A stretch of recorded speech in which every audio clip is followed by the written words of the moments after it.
sama Prof. Dedi, dan sekarang dikasih kesempatan duluan sebetulnya karena kita ingin menjelaskan konteks buku ini keluar gitu ya. Nanti secara substansial mungkin nanti Prof. Dedi akan banyak. Mohon izin, Bapak Ibu, Prof. Dedi juga saya akan share screen.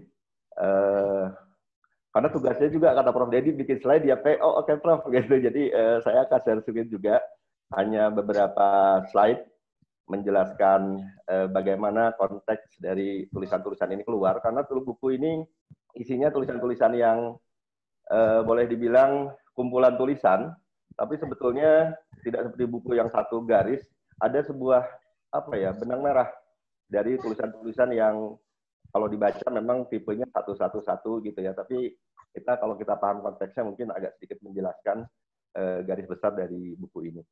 Nah, buku ini awalnya dari rubrik namanya takrif, gitu. Jadi kalau saya mengingat takrif itu saya ingat berapa ya, 7 tahun lalu sebetulnya, 2013. Jadi mungkin perjalanan kayak saya baca buku lagi ini itu kayak ngambil lagi buku yang lama nggak dibaca gitu. Jadi ada jarak saya dengan penulisnya walaupun saya sendiri gitu. Dan saya memang absurd juga menertawakan tulisan sendiri akhirnya. Oke ya, Bapak Ibu, kita mulai. Tadi perkenalan sudah.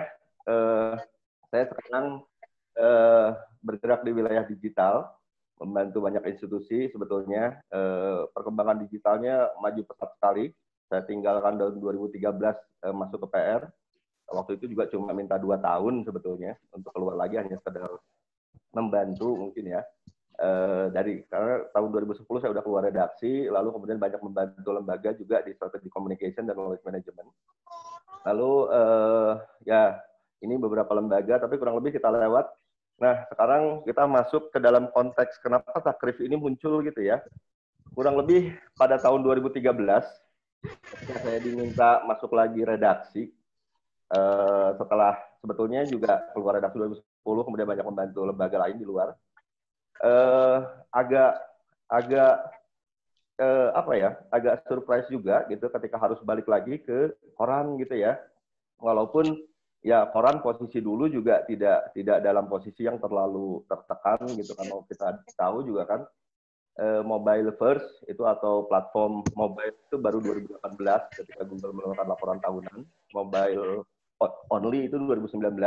Jadi 2013 digitalnya itu masih kurang lebih website, masih ngebahas e-paper gitu ya. Tapi pertanyaan pentingnya adalah dalam tekanan digital itu, kemudian saya kembali ke koran. Jadi apa sih signifikansi koran itu kan yang harus kita berusaha temukan gitu, kami di teman-teman redaksi, agar koran ini tetap ada urgensinya gitu di masyarakat. Nah ini yang tantangan yang pertama kita sadari gitu ya, bagaimana sih agar koran ini gitu ya pikiran rakyat ini kemudian tetap dibutuhkan, tetap diperlukan masyarakat gitu. Sementara kecepatan dan lain-lain udah kalah sama digital pada saat itu ya. Nah ada beberapa paradigma sebetulnya yang kita bahas saat itu. Yang pertama jelas koran karena terbitnya pagi, sehari nunggu. Kalau kita lihat dari kecepatan dan kedalaman, tentu saja kecepatan udah kalah tuh sama digital gitu. Lalu kemudian dari segi informatif, tentu saja kalau hard news itu kan ngasih tahu ya, ada tabrakan di Jalan Ahmad Yani, langsung ada gitu ya, itu informatif yang cepat. Tapi kemudian juga kita melihat ada sisi kebutuhan informasi yang bersifat makna dari berita-berita yang banyak itu, dari berita-berita yang beredar cepat, berputar cepat, ada perlu eksplanasi gitu. Dan ini juga dirumuskan dalam raker dulu, saya ingat di Ciwidey kalau nggak salah, teman-teman redaksi ingin kita harus membuat produk yang membuat signifikansi ini koran ini tetap ada, tetap dibutuhkan, yaitu dengan membuat artikel-artikel yang lebih pada pemaknaan. Nah, oleh karena itu kalau kita lihat kurang lebih proporsinya seperti ini. Jadi antara harus sampai ke kolom, mana yang lebih besar, mana yang lebih kecil, dulu strateginya dibuat seperti itu. Lalu kemudian contoh urgensi yang lain memang bagaimana kemudian media itu menjadi tempat kumpul. Kalau Bapak Ibu ingat mungkin tahun 2013-2014 ada Forum Asia Afrika, itu para peneliti, dosen itu diajak untuk memberikan diskusi hasil-hasil yang riset akademis ilmiah, karena informasi yang dalam itu harus juga memiliki rujukan yang bagus. Jadi itu juga selain pendekatan berita, pendekatan tulisan, juga ada pendekatan-pendekatan offline istilah kita. Jadi dulu boleh dilihat ada tiap minggu kalau nggak salah ada forum Asia Afrika. Nah, dari kebutuhan ini kemudian kita juga memunculkan produk baru yang kita rasa butuh, kita buat seminggu sekali, gayanya kolom gitu kan. Kalau hard news itu 80% sampai 100% itu ngasih tahu gitu, ada kejadian, ada berita apa gitu. Feature itu agak 60% informasinya, level informasinya. Essay itu yang ditulisan opini, mungkin 40%, 50%, mungkin kejadian minggu lalu juga masih bisa dibahas. Nah, kolom ini nilainya, kolom ini kalau di dulu kuliah kan kalau hard news, feature, essay itu bisa diajarin lah gitu ya, ada metodenya, ada tekniknya. Kalau kolom betul-betul sesuatu yang mengangkat nilai, mengangkat moral value gitu, yang kemudian mungkin informasinya cuma 20% gitu ya, nggak kasih tahu apa-apa gitu, kejadiannya udah lama maksudnya. Nah, kemudian karena ada tantangan kita mencari signifikansi, makanya kemudian kita buatlah kolom di halaman 1. Kita cari-cari nama, daripada namanya kan udah, kalau kolom udah sangat mainstream gitu ya, kolom apa gitu istilahnya. Kita cari nama di KBBI, akhirnya nemu nama takrif. Wah, ini keren ya. Takrif itu eksplanasi, batasan, pengertian, arti. Nah, ini yang kemudian kita pilih menjadi judul kolom. Jadi tulisan-tulisan ini sebetulnya ada di kolom takrif tadi. Orang pertama yang kita hubungi kemudian, ya siapa lagi ya? Kita kemudian, saya kemudian dan Rahim dulu datang ke Jatinangor. Orang pertama yang kita minta bergabung untuk menulis kolom dan menjadi anggota Dewan Redaksi waktu itu ya Prof. Deddy Mulyana. Karena untuk tulisan kolom ini agak apa ya, agak memang udah gayanya individual gitu, dan orang-orang yang harus bisa memberi pemaknaan dari sebuah kejadian. Lalu kita hubungi, nah orang pertamanya Prof. Deddy, jadi berharga sekali nanti saya bisa dengar lagi Prof. Deddy mengenai tulisan-tulisannya. Inilah kurang lebih konteksnya ketika kenapa kemudian ada kolom baru di pikiran rakyat, namanya takrif, kemudian penulis-penulisnya juga sudah tertentu. Saya sendiri dulu sebetulnya tidak ada dalam list penulis, hanya karena sudah tiga tahun tidak diredaksi, teman-teman redaksi ingin ngetes juga kan, ini pemretnya bisa nggak nulis gitu ya, jadi saya terpaksa akhirnya ikut masuk nulis, jadi kecelakaan juga. Nah, kita lihat inilah latar belakang bagaimana kemudian kolom. Jadi maksudnya kolom ini adalah eksplanasi, menjelaskan, ya boleh dibilang secara subjektif, peristiwa-peristiwa, pesan-pesan peristiwa, fragmen-fragmen yang ada di berita-berita oleh para penulisnya. Nah, ini kemudian muncul kolom takrif, lalu kemudian yaitu tadi setelah takrifnya beres, saya sudah selesai tugas, keluar lagi, pensiun 2016 awal-awal. Lalu kemudian Prof. Deddy menerbitkan tulisan-tulisan dalam takrif itu menjadi 2 buah buku sebetulnya. Nah, sebetulnya waktu itu saya sama Rahim, sama penulisnya juga, kita melihat judul buku ini keren ya, kok bisa absurditas gitu ya, padahal kita dulu nulis ya apa yang ada di berita, jadi ada konteks aktual dalam setiap kolom ini, jadi ada kejadiannya bisa minggu lalu, bisa bulan lalu, tapi kemudian kita tuliskan kurang lebih dalam bentuk gaya kolom. Nah, kemudian Prof. Deddy, saya bersyukur sekali bisa menulis buku bersama dengan guru. Buku pertama keluarlah judul yang ini, Absurditas. Wah, keren ya. Tapi kemudian kita juga nggak baca lagi dalamnya karena kita yang nulis kan, paling baca tulisannya Prof. Deddy atau tulisannya Rahim, dan apalagi saya ngeditnya juga, jadi udah hafal isinya. Tapi kemudian ketika diajak diskusi seperti ini, kajian, saya ambil lagi bukunya hari Jumat kemarin. Saya baca lagi, ini benar ada absurditasnya. Nah, kemudian pertanyaannya adalah, ini ternyata luar biasa. Kita sendiri nggak sadar bahwa yang kita tulis absurditas. Saya ingin contohkan tulisannya. Di tulisan saya di halaman 156 itu ada tulisan mengenai ilusi kebersamaan. Waktu itu kalau nggak salah ada kejadian sebuah organisasi, bosnya, atasannya punya masalah, tapi kemudian semua organ dari organisasi itu menutupi kesalahan itu gitu. Nah, di situ juga kajiannya saya tulis dengan beberapa rujukan. Jadi kebersamaan itu jadi sebuah ilusi gitu ya, absurd, karena organisasi itu jadi terkesan sebagai alat, bukan untuk saling membantu, bukan untuk saling menolong dalam sebuah kebaikan, tapi juga tadi untuk menutupi kesalahan. Nah, ini mungkin absurditas ya. Jadi istilahnya tahap pertama dari absurditas yang saya temukan dalam tulisan ini adalah yang disebut istilah saya post functionality. Jadi artinya fungsi, fungsi itu hal-hal yang fungsional, kemudian berkembang gitu menjadi sesuatu yang sebetulnya secara peyoratif dalam makna buruknya. Jadi fungsi itu diperbesar menjadi sesuatu yang lebih dari sekedar fungsinya. Misalnya kalau kita punya motor, ini ada tulisan saya soal konvoy di halaman 125. Motor itu, mobil itu alat transportasi dari satu titik ke titik lain. Itu fungsinya. Pos fungsinya adalah motor itu jadi alat untuk kita bergaya. Nah, jadi ada urusan nih. Kemudian kita bikin komunitas Yamaha sama Honda. Ah, kamu mah Honda bukan saya gitu. Padahal motor itu ya alat transportasi gitu ya. Absurd sekali kemudian orang berantem gara-gara mereknya beda. Atau juga orang mulai dari yang merek murah sampai merek mahal, yang pakai motor gede itu kok udah di jalan tuh ngalangin orang semua, minggir loh semua gitu ya. Padahal apa bedanya gitu ya? Semua bayar pajak ditulis di buku itu. Kemudian tiba-tiba karena merasa CC-nya lebih besar, ditulis juga di tulisan ini, dia merasa lebih berhak memiliki orang lain. Jadi absurd sekali sebetulnya. Kita yang mungkin kalau kita yang naik motornya memang gaya ya, tapi bagi orang lain ini kok aneh ya gitu ya. Bahkan bukan cuma motor gede sih, motor-motor kecil juga kalau udah barengan pasti dia menjolimi orang lain lah, kurang lebih seperti itu. Itu istilahnya kalau kata saya itu post fungsional. Segala sesuatu dibuat menjadi lebih dari fungsinya. Itu yang tahap pertama dari absurditas kalau saya kemudian baca tulisan ini. Nah, yang kedua, simbol dan barang itu, materi itu kemudian menjadi identitas yang mewakili eksistensi kita. Jadi kalau dibayangkan, misalnya ada tulisan saya di halaman 166, judulnya fans berat. Kalau bagi kita yang memandangnya secara netral, kalau kita dengar lagu, nonton olahraga itu kan alat hiburan. Yang menghibur kita tonton gitu maksudnya. Persib kalah, Persija bagus ya saya nonton Persija gitu ya. Manchester United lagi jelek, Liverpool lagi bagus ya saya nonton Liverpool gitu. Nah, ketika simbol, ketika materi itu menjadi bagian dari identitas, maka kemudian berubahlah fungsinya.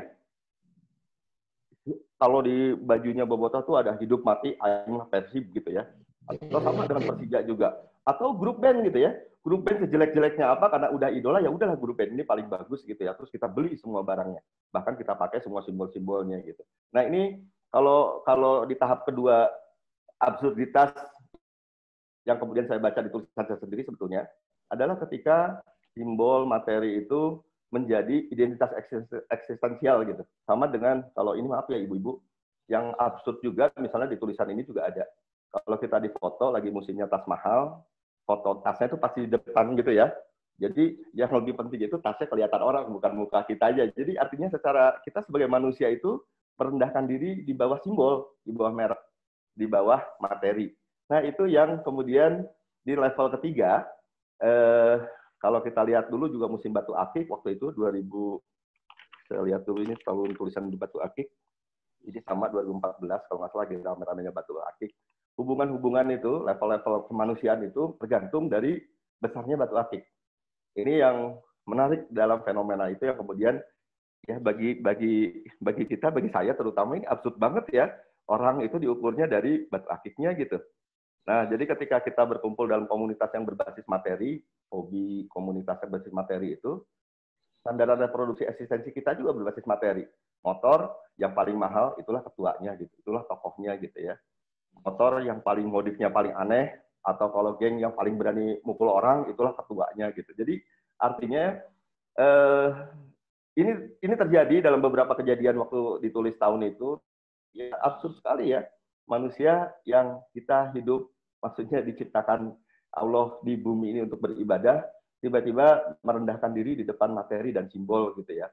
Sama ya tadi contoh yang paling zaman dulu itu ketika tas mahal, kalau lihat foto ibu-ibu itu, tasnya digendong di depan begini gitu, tasnya di depan biar kelihatan tasnya gitu. Atau sama, kalau kita dari Paris, Menara Eiffel di belakang kita. Jadi kita memang menyandarkan eksistensi kita pada Menara Eiffel misalnya, atau patung singa di Singapura. Nah ini kan absurd juga ya, kalau kita melihatnya seperti itu. Nah oleh karena itu, level ketiga dari absurditas adalah kemudian bentuk-bentuk mortifikasi atau penguatan angan gitu. Angan-angan kita kuat bahwa Persib lah yang paling hebat. Yang lain yang nggak setuju Persib, udah tak gebukin aja gitu ya. Padahal itu cuma angan-angan yang kita buat saja gitu ya. Kalau dibahas nanti mungkin istilah tulul amal dan lain-lain. Ada tulisan di halaman 170, judulnya Mencari Jones. Keep Up with Joneses, tulisannya mencari John, tulisannya. Ini saya mengambil rujukan dari comic strip sebetulnya, diproduksi di Amerika. Jadi comic strip itu sebuah keluarga yang selalu merujuk semua perilakunya pada tetangganya gitu. Pokoknya tetangganya harus kalah sama saya gitu ya, soal materi, soal gaya hidup, dan lain-lain. Ini di halaman 168. Saya kutip dari halaman 170 di situ, di comic strip itu. Jadi sebetulnya hanya mengejar angan-angan saja. Angan-angan itu juga yang dipilih oleh kita sendiri atau diciptakan oleh media sebetulnya. Jadi uniknya walaupun judulnya Keep Up with Joneses, dalam komik strip itu tidak ada karakter khusus Jones dan keluarganya. Jadi unik sekali. Jadi komiknya selalu ngomong, oh awas loh tetangga saya lebih keren gitu ya. Awas loh tetangga mobil saya lebih bagus gitu. Tapi nggak ada. Itu yang kemudian dari semua tahapan ini absurditas yang tadi ya ada konteks aktualnya, ternyata kita memilih untuk menentukan angan kita sendiri gitu dan memperkuat angan kita. Kalau kita masuk jadi penonton Persib, tahap pertama pasti lihat orang. Wah, dia teriaknya paling keras. Dia keren ya. Oh, dia bajunya udah biru ya. Saya juga baju biru. Jadi kita yang memperkuat angan kita sendiri sebetulnya. Sehingga proses mortifikasi, sehingga kita menjadi loyal terhadap materi, loyal terhadap simbol sebetulnya. Nah, lalu ada tulisan 179 kurang lebih sama. Ada angan yang kita terus perkuat, kita terus perkeras, sehingga kita menjadi loyal, menjadi anak buah, menjadi bawahan dari simbol yang kita pilih sendiri. Di sini ada tulisan halaman 179, judulnya fanboy atau haters gitu ya. Nah ini kan musimnya waktu itu ketika musim di kita di Bandung dan musim media sosial gitu, yang saling menyerang dan tinggal dipisahkan kamu fanboy atau haters gitu. Jadi kalau kita jadi fanboy, kalaupun idola kita salah, pemimpin kita salah, kita fanboynya, kitalah yang harus menyusun rasionalisasi. Ini salah loh. Enggak. Itu salah karena dia salah gitu dan lain-lain. Dan mencari alasan pemakluman. Jadi istilahnya ini yang disebut di tahap ketiga dalam tulisan ini yang kemudian saya baca yang mortifikasi angan. Nah, jadi mungkin ini absurditas yang level ketiga ya, yang level parah. Jadi kemudian untuk terakhir sebagai penutup diskusi kita nanti dilanjutkan oleh Prof. Dedi.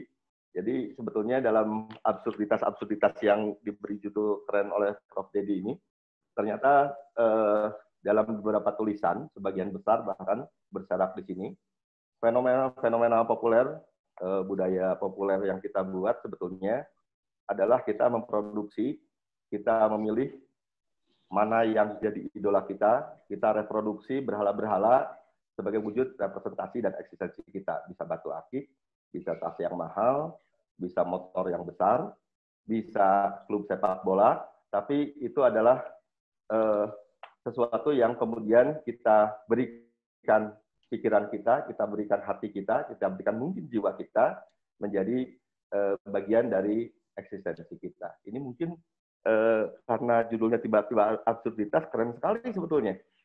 Absurditas. Nah, kemudian sampai pada saat ini, tadi sebetulnya kalau kita lihat yang 3 tahap bagaimana absurditas itu muncul, mulai dari post functionality, dengan gejala-gejala yang sebetulnya ini ditangkap dari konteks aktual, lalu bagaimana kemudian simbol dan materi itu menjadi bagian dari eksistensi kita.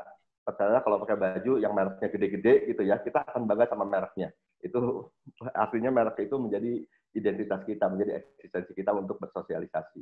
Lalu kemudian tadi setelah masuk ke wilayah itu kita terperangkap untuk selalu membenarkan apapun yang terjadi pada idola-idola kita atau pada simbol dan materi yang telah kita pilih sebagai sesuatu yang keren. Tapi itu bagi perspektif absurditas absurd sekali ya. Kita manusia merendahkan diri di depan simbol dan materi. Mungkin itu pengantar diskusi yang paling penting mungkin tadi konteksnya. Saya kembalikan pada moderator. Terima kasih. Mudah-mudahan banyak masukan karena tulisan itu setiap penulis itu punya kuasa atas teksnya. Tapi juga setiap pembaca punya kuasa atas persepsinya. Jadi monggo dibahas, kalau menarik, alhamdulillah, kalau bermanfaat, alhamdulillah. Monggo saya lanjutkan ke moderator, saya ingin dengar dari Prof. Dedi malah. Terima kasih, Assalamualaikum warahmatullahi wabarakatuh. Waalaikumsalam warahmatullahi wabarakatuh. Masya Allah, luar biasa. Terima kasih Bapak Islaminur yang sudah memberikan pengantar yang sangat luar biasa dan juga memberikan kita pencerahan bagaimana tentang buku ini kan dan juga proses-proses tentang bagaimana ketika buku ini mau diterbitkan ya hendak diterbitkan. Nah, maka selanjutnya kita akan langsung saja menghadirkan sebuah narasumber atau penulis buku yang mungkin ini akan membedah isi dari buku ini yang insya Allah akan dibahas oleh Bapak kita, Prof. Kepada Bapak Mulyadi. Sebelum itu juga saya izin untuk menyampaikan beberapa sepatah kata untuk Bapak Deddy Mulyana, di mana saya ingin menyampaikan sedikit profil tentang Bapak Prof Deddy Mulyana ini, di mana beliau adalah salah satu guru besar dan dekan Vkom Unpad ke-9 pada tahun 2008 dan 2012. Beliau lahir di Bandung pada 28 Januari 1958 dan juga beliau sudah menghadirkan banyak sekali buku-buku luar biasa yang insya Allah bisa bermanfaat dan juga mendapatkan wawasan-wawasan kita gitu. Dan juga pada kesempatan kali ini beliau akan memberikan kita pencerahan dan juga memberikan kita wawasan tentang salah satu karya beliau yang berjudul tentang media komunikasi yang berjudul Komunikasi Media dan Masyarakat, Membedah Absurditas Budaya Indonesia.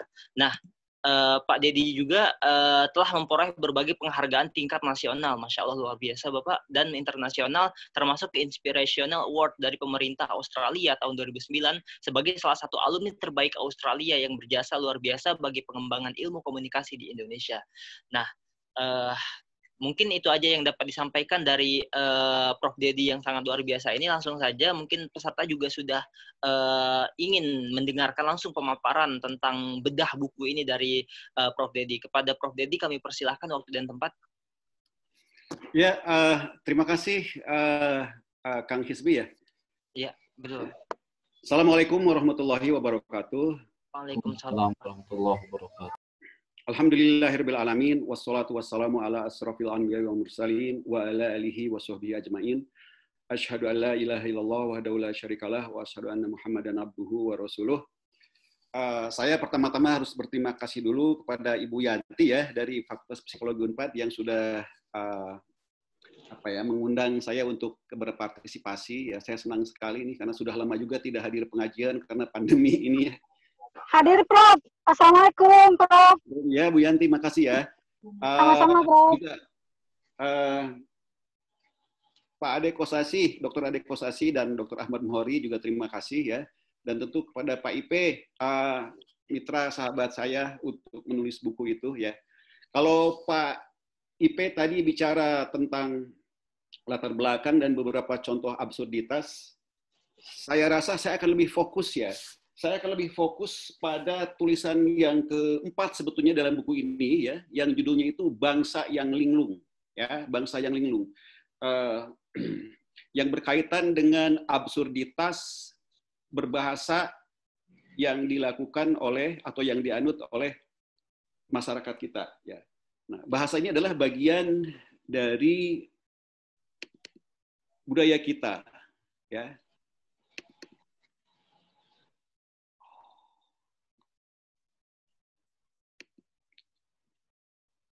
Ini kok ada masalah ya? Bentar. Sedikit ini loading lah Pak.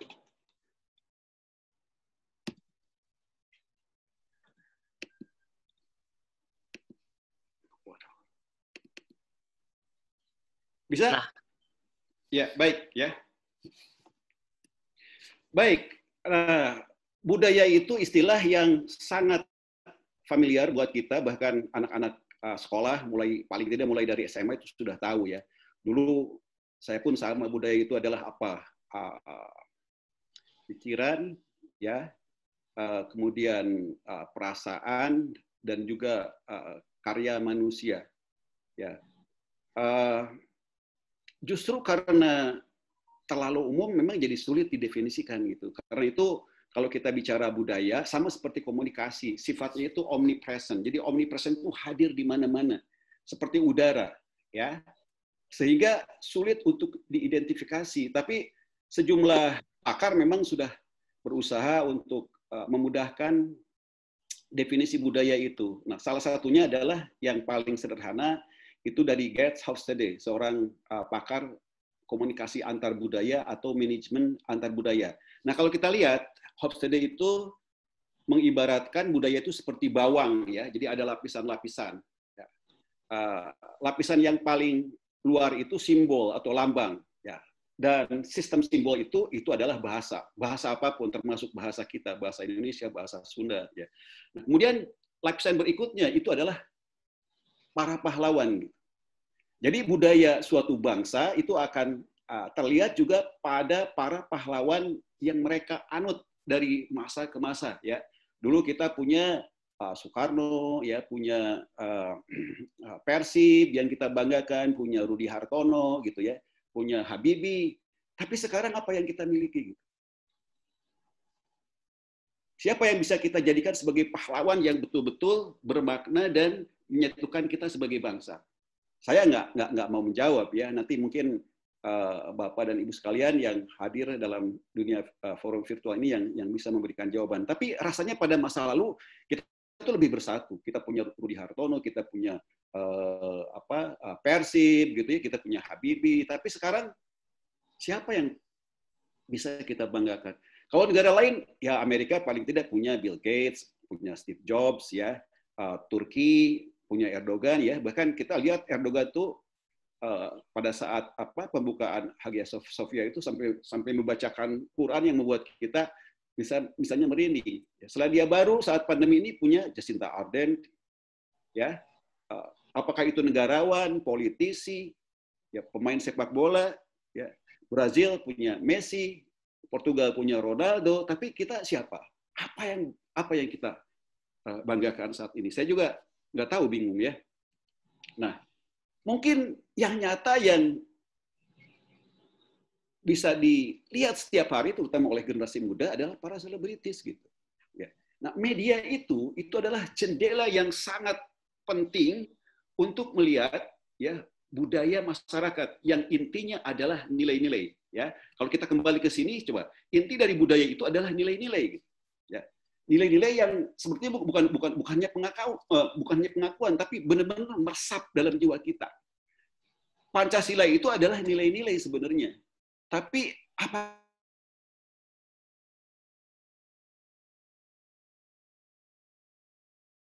undang penyiaran itu, ya, itu luar biasa sekali, ya, pada pasal-pasalnya. Pasal-pasal pertama itu tujuannya, ya, tujuan penyiaran di Indonesia itu untuk meningkatkan ketakwaan kepada Tuhan Yang Maha Esa. Waduh, muluk sekali, gitu. Tapi apakah dalam prakteknya, ya, media itu seperti televisi, apalagi media sosial itu untuk meningkatkan ketakwaan? Memang ada sih, ya. Tapi kalau berdasarkan survei itu ratingnya rendah sekali, gitu, dibandingkan dengan acara-acara seperti yang ini. Ya. Saat pandemi sebenarnya kita punya pahlawan seperti ini, ya, para dokter, perawat yang bahkan mereka mengorbankan nyawa mereka sendiri, gitu. Ya.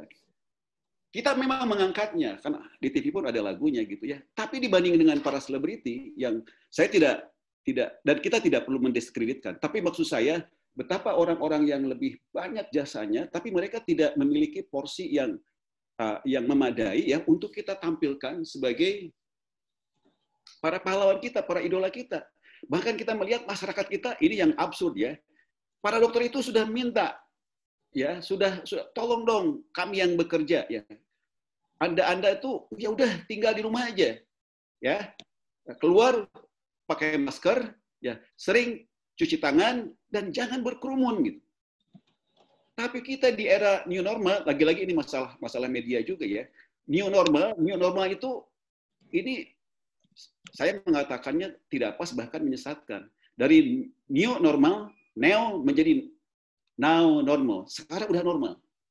Makanya sekarang pandemi itu nggak berhenti-berhenti. Kurvanya nggak melandai. Bahkan rekornya itu, kalau kita menyebut rekor, ya, itu tanggal 8 Juli sampai 1.853 orang yang tertular, gitu ya. Tertinggi.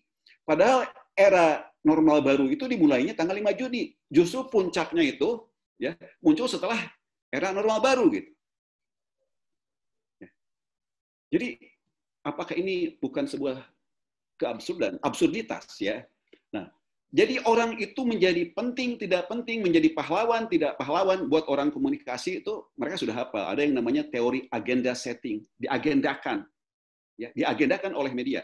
Jadi suatu peristiwa seseorang ya akan menjadi tiba-tiba penting. Kenapa? Karena memang diberitakan, ditayangkan setiap hari gitu.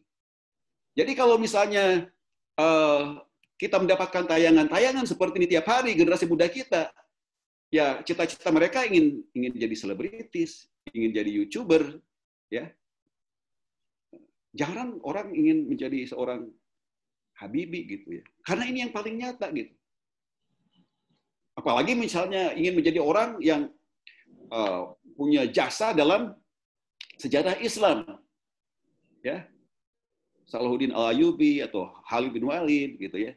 Bahkan dari segi nama pun ini menarik ya, karena berdasarkan penelitian meskipun ini tidak terlalu ekstensif ya. Kalau kita lihat nama-nama, coba aja kalau Bapak dan Ibu sebagai dosen, sebagai guru ya, coba lihat nama-nama daftar nama-nama yang ada dalam daftar mahasiswa atau siswa. Itu namanya sekarang udah absurd juga gitu.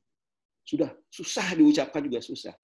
Keponakan saya yang baru memiliki anak ya memberikan nama yang simpel sekali. Dan kita agak kaget juga karena namanya itu kok agak beda gitu. Namanya siapa? Namanya Ali. Udah lama sekali kita tidak mendengar nama seperti itu karena namanya itu nama yang kedengarannya keren-keren gitu ya. Luar biasa ya.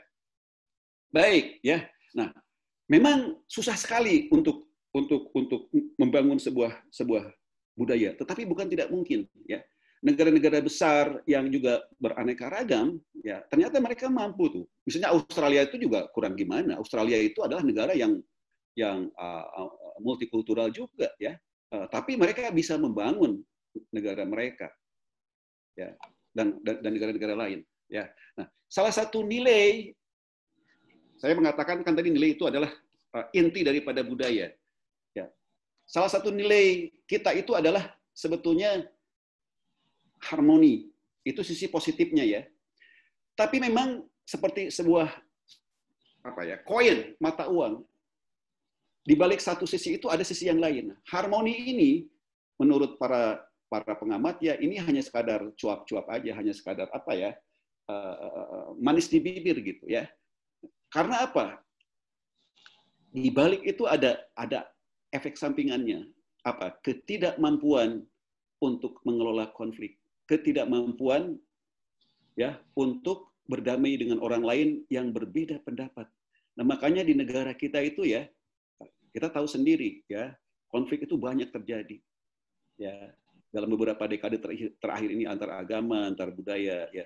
Bahkan klaim-klaim bahwa masyarakat kita, bangsa yang ramah tamah, religius dan lain sebagainya, ya apakah itu tidak sekadar mitos aja? Karena bangsa lain pun sih bisa kalau sekadar untuk mengaku gitu ya. Tapi kalau bangsa kita bangsa yang religius gitu ya, coba kejahatan di negara kita ya, sampai membakar orang, mutilasi dan lain sebagainya yang jarang gitu ya, terdengar di negara lain ya. Padahal katanya negara kita ini negara religius, terus Pancasila dan lain sebagainya. Nah, itu luar biasa. Nah, ini contoh sederhana aja bagaimana misalnya tahun yang lalu konflik di Papua yang dipicu oleh perkara yang sederhana ya. Kita tahu ya, masih ingat asrama Papua yang para penghuninya itu dianggap melecehkan bendera merah putih yang sudah ada di comberan di situ gitu ya, sudah terjatuh. Tapi sebenarnya nggak jelas siapa. Nah, mereka kemudian dikepung, dikata-katai sebagai monyet. Nah, masyarakat Papua akhirnya bangkit dan akhirnya mereka melakukan kekerasan, bahkan pembakaran dan puluhan orang itu sampai meninggal dunia dan ratusan orang sampai mengungsi gitu ya. Ini nilai-nilai kita ya yang kita anut ya. Baik. Nah, salah satu nilai lain, ini sebenarnya nilai yang juga pernah dikemukakan oleh Mokhtar Lubis. Mungkin pernah dengar ya. Mokhtar Lubis yang dulu tahun 1979 itu pernah seorang wartawan senior tapi sudah almarhum, pernah berpidato tentang karakteristik bangsa Indonesia yang diharapkan bisa mendorong bangsa Indonesia untuk maju. Dan ada beberapa sifat atau nilai Indonesia yang kebanyakannya negatif. Yang positif itu hanya satu, artistik saja gitu ya. Kebanyakannya negatif. Yang negatif itu apa? Ya klinik, ya, kemudian feodal, ya, kemudian tidak bertanggung jawab, ya, lemah kemauan alias tidak berdisiplin, ya, menerabas dan seterusnya. Dan ini menarik ya. Masyarakat kita ini masyarakat yang religius, tapi kepercayaan yang absurdnya juga masih kental. Makanya tidak mengherankan ya kalau sekarang ini ada seorang dukun perempuan namanya Ningsih Tinampi ya di Jawa Timur sana yang sampai 2 tahun 3 tahun ke depan ini sudah memiliki antrean pasien ya puluhan ribu orang. Jadi kalau kita sekarang ini merasa sakit dan ingin diobati oleh Ningsih Tinampi ini, ya, itu mungkin tahun 2023 gitu ya. Kalau ingin cepat diobati, bayarnya mahal. Ya, bayarnya itu ada yang namanya lepas pocong. Ya, paling murah itu 5,5 juta, ya, sampai 10 juta. Itu luar biasa. Dan banyak orang yang berobat ke sana. Coba dicek di YouTube ya. Followernya udah jutaan, 1, sekian juta kalau tidak salah. Ya. Nah, nilai lain ya adalah apa? Kepasrahan yang berlebihan kepada takdir. Memang kita harus percaya kepada takdir, tapi kepasrahan yang berlebihan kepada takdir, fatalisme, ya, atau kalau dalam konteks Islam paham Zabariyah, ya, itu masih kental gitu di negara kita itu. Ya, kurang usaha. Padahal dalam riwayat Nabi dikatakan ketika ada seorang sahabat yang mau sholat, kemudian untanya itu tidak usah ditalikan lah, ya, dilepas saja, Nabi menegurnya, ya, ditali dulu, ya, diikat dulu, setelah itu lalu serahkan kepada Allah. Nah, dalam konteks pandemi ini kan kita juga melihat masih ada orang-orang yang tidak mau menggunakan masker, gitu ya. Ya itu kalau Allah menghendaki saya sakit gitu ya. Harus takut kepada Allah daripada memang dalam konteks tertentu benar gitu ya. Tapi juga Islam sebetulnya menekankan ikhtiar. Ya. Dan kita mungkin sering dengar juga bagaimana para selebritis itu karena fatalisme itu ya, kalau mereka misalnya ditanya oleh wartawan gitu ya, kapan mau menikah? Ya terserah yang di atas. Nanti udah cerai, itu yang di atas ya. Sampai akhirnya mereka itu melakukan kesalahan ya, apapun yang mereka lakukan, pokoknya kesalahan sampai mereka cerai, ya memang sudah jalannya sudah begini dan lain sebagainya, ya. Itu adalah juga nilai yang dianut oleh masyarakat kita, ya. Nah, ini tadi watak yang lemah yang disampaikan oleh siapa? Mohtar Lubis itu, ya. Ini berkaitan dengan bagaimana kita tidak mau berdisiplin, ya. Menerima bansos dalam rangka bantuan untuk pandemi ini, tapi kok tidak mau antre, tidak mau jaga jarak gitu, untuk memperoleh 600.000 sebulan gitu ya, berapa juta sih? Tapi resikonya sangat fatal gitu. Ya, ini seperti ini. Nah ini memang budaya kita juga karena budaya kolektivistik kita ya, karena masyarakat kita tuh memang senang berkumpul gitu ya, harmoni lebih menekankan kelompok daripada individu ya. Tapi ternyata ketika ada protokol kesehatan bahwa mereka harus menjaga jarak, ya mereka tidak bisa. Ya. Nah, media kita, masyarakat kita termasuk yang tingkat literasi itu sangat rendah. Dulu kita mungkin tingkat membaca itu tingkat literasi ya itu lebih tinggi gitu ya. Tapi kemudian kita melakukan loncatan, sementara kemampuan baca, kebiasaan membaca belum tinggi, lalu kita masuk dari televisi ke dari media baca ke televisi kemudian ke media sosial. Ini yang terjadi ya. Coba kita lihat 4 dari 6 orang pengguna aktif media sosial ya. 4 dari 6 orang. 60% tidak punya rekening bank, tapi 85% punya ponsel dan mampu bertahan hidup tanpa ponsel paling lama 7 menit. Ya, mengakses internet 8 sampai 11 jam per hari. Peringkat membaca ke-60 dari 61 negara. Membaca buku 27 halaman per tahun ya. Bukan per hari, per tahun. Membaca surat kabar 12 sampai 15 per menit. Ya. Ini kan luar biasa. Ini bukan yang terbaru, tapi saya kira juga mungkin yang lebih baru tahun 2019 juga nggak jauh berbeda gitu ya. Dan kita tahu di situ hoax banyak ya, dan penggunaan media sosial itu bukan untuk tujuan-tujuan yang produktif, yang kreatif, yang inovatif, yang terutama ya, tapi justru yang kurang produktif ya. Ini contohnya misalnya tahun 2018 ya. Ini adalah kebiasaan mahasiswa termasuk dosen ya, akademisi lah gitu ya. 90% warga kampus di Indonesia menghabiskan sebagian besar waktu mereka untuk menggunakan WhatsApp, Line, Instagram, dan aplikasi berbasis Android lainnya. Dan menggunakan sisa waktu mereka untuk membahas ilmu. 90% warga kampus Indonesia menghabiskan sebagian besar waktu mereka untuk seperti itu. Luar biasa ya. Nah, jadi bagaimana kita bisa membangun budaya? Memang ada pemangku kepentingan lain ya dalam bangsa kita ini. Selain media, pemerintah, keluarga, universitas. Semuanya harus bersinergi gitu ya. Semuanya punya peran penting. Ya. Tentu saja yang paling penting dari semua itu adalah keluarga. Ya. Kita nggak bisa lagi menutup mata, menutup telinga dari media, ya. Karena sekeras apapun larangan orang tua, tetap aja anak-anak itu akan punya cara tersendiri ya untuk memantau, untuk membuka media. Ya. Nah, yang bisa menutup apa? Adalah kecerdasan emosional kita. Kita hanya bisa menutup hati kita.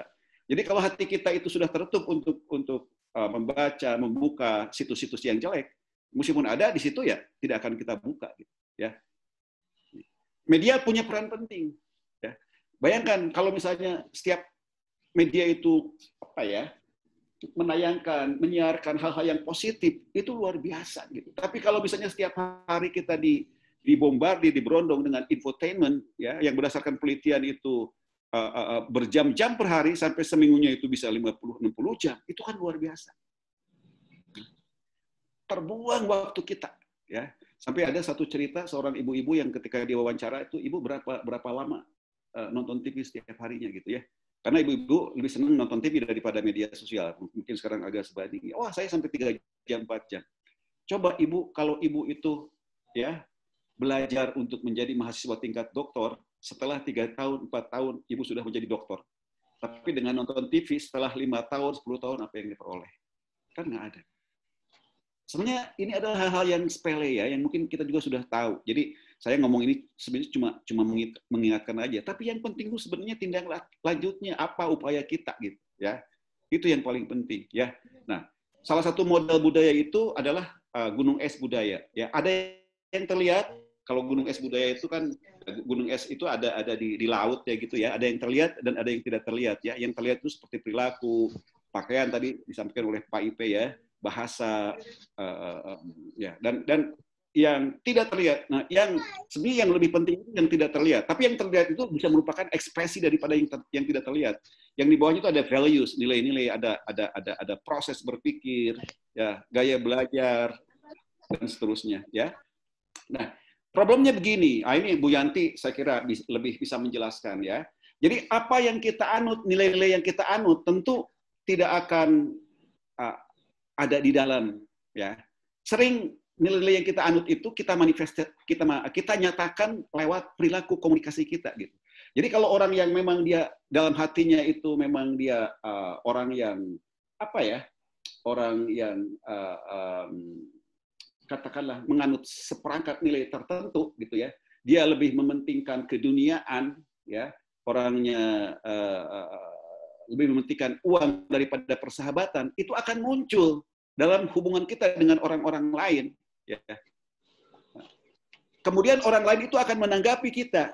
Kalau kita orang yang malas, orang yang rajin, apapun nilai yang kita anut itu akan muncul lewat perilaku kita yang kemudian dipersepsikan oleh orang muncul lewat perilaku kita yang dipersepsikan oleh orang lain. Ini model yang sederhana, lingkaran aja. Nanti orang lain itulah yang akan kemudian memberikan konfirmasi apakah mengiyakan atau menafikan konsep diri kita, ya. Nah, dalam konteks komunikasi dengan budaya lain atau bangsa lain, ya, bagaimana kita bisa menganut sebuah identitas yang membanggakan, ya, dalam hubungan kita dengan orang-orang lain. Bahkan selama beberapa dekade ini, ya, mungkin tidak berlebihan kalau saya katakan bahwa kita ini punya konsep diri yang yang stigma gitu, noda sosial Ya, makanya tidak mengherankan, mohon maaf kalau orang Malaysia itu punya istilah indon buat kita, indon, ya, indon. Ya, istilah itu dipakai untuk menyebut orang Indonesia di Malaysia yang cenderung apa? Yang cenderung tuh berperilaku seperti preman, ya, pendatang haram. Mereka datang tuh tidak menggunakan visa resmi, gitu ya. Kemudian kriminal, ya. Pokoknya melanggar aturan dan lain sebagainya. Itu sebuah penghinaan. Mohon maaf, seperti misalnya Yankee, ya, buat orang putih, biasanya disampaikan oleh orang kulit hitam, ya, atau nigger atau negro, ya, istilah buat orang kulit hitam yang biasa dipakai orang kulit putih. Gitu. Bagaimana kita merasa bangga? Jadi kalau orang-orang lain ditanya, orang Jerman ditanya, orang Amerika ditanya, ya, orang Amerika apa? Ciri-ciri Anda sebagai bangsa Amerika? Oh, kami kapitalis, demokratis, liberal. Dan itu muncul gitu, ya. Orang Jerman, ya, Deutschland über alles. Wah, apa ya? Orang Jepang dengan konsep Bushido-nya, ya. Muncul gitu. Tapi kalau orang Indonesia ditanya, Anda sebagai orang Indonesia, apa nilai-nilai Anda? Saya nggak tahu, saya juga bingung, ya. Kita menganut Pancasila gitu, ya, tapi apakah itu muncul gitu, ya? Muncul gitu. Yang sudah baku pun nih sekarang kan lewat rancangan undang-undang HIP itu, ya. Sekarang mau dibudayakan gitu. Nanti akan saya tunjukkan bahwa justru Islam itu, ketuhanan yang Maha Esa itu adalah filternya. Ya. Yang lain-lain itu yang harus disaring gitu. Oke. Nah, ketika kita bicara bahasa sebagai unsur terluar dari budaya, meskipun unsur terluar, ya, tapi ini bisa mengekspresikan internal states kita, keadaan nilai-nilai kita gitu. Jadi bahasa itu adalah simbol pertama dan utama bagi identitas seseorang dan suatu bangsa, ya. Makanya ada peribahasa, bahasa adalah bangsa gitu. Jadi kita tahu kalau bangsa-bangsa yang merdeka itu mereka akan mementingkan bahasa nasional, ya. Orang-orang yang baru keluar dari penjajahan, mereka akan lebih mementingkan bahasa nasional mereka gitu.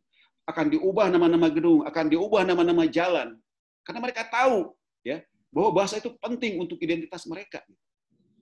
Kan kebayang kan, rasanya masyarakat Sunda tidak akan pernah ada lagi kalau tidak ada bahasa Sunda.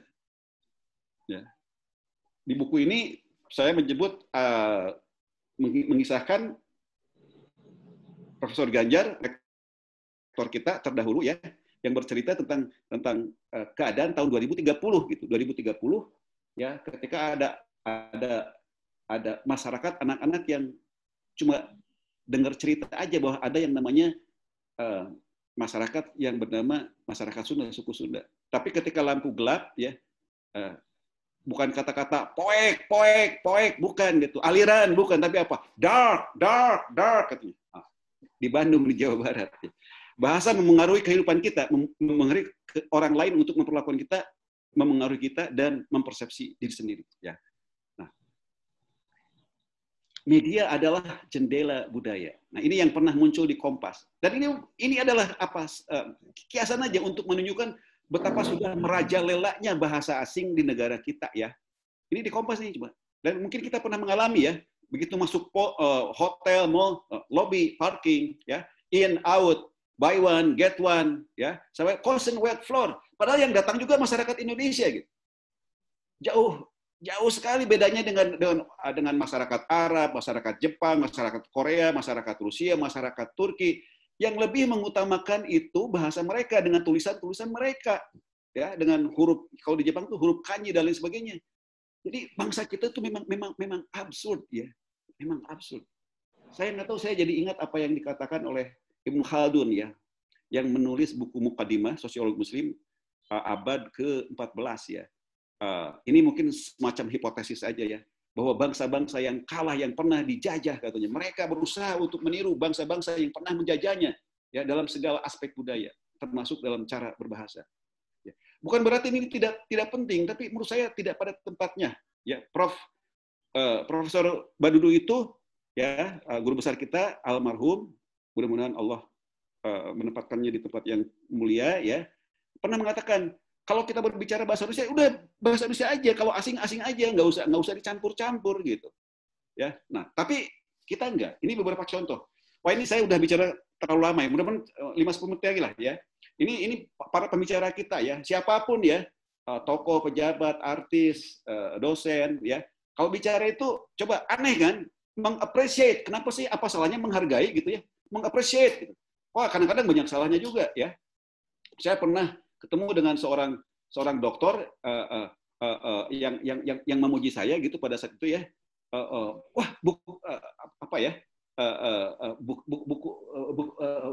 bukunya excited gitu, excited maksudnya excited ya. Padahal yang dia maksud exciting ya. Kalau excited itu bergairah berarti merujuk kepada diri sendiri. Aneh sekali ya.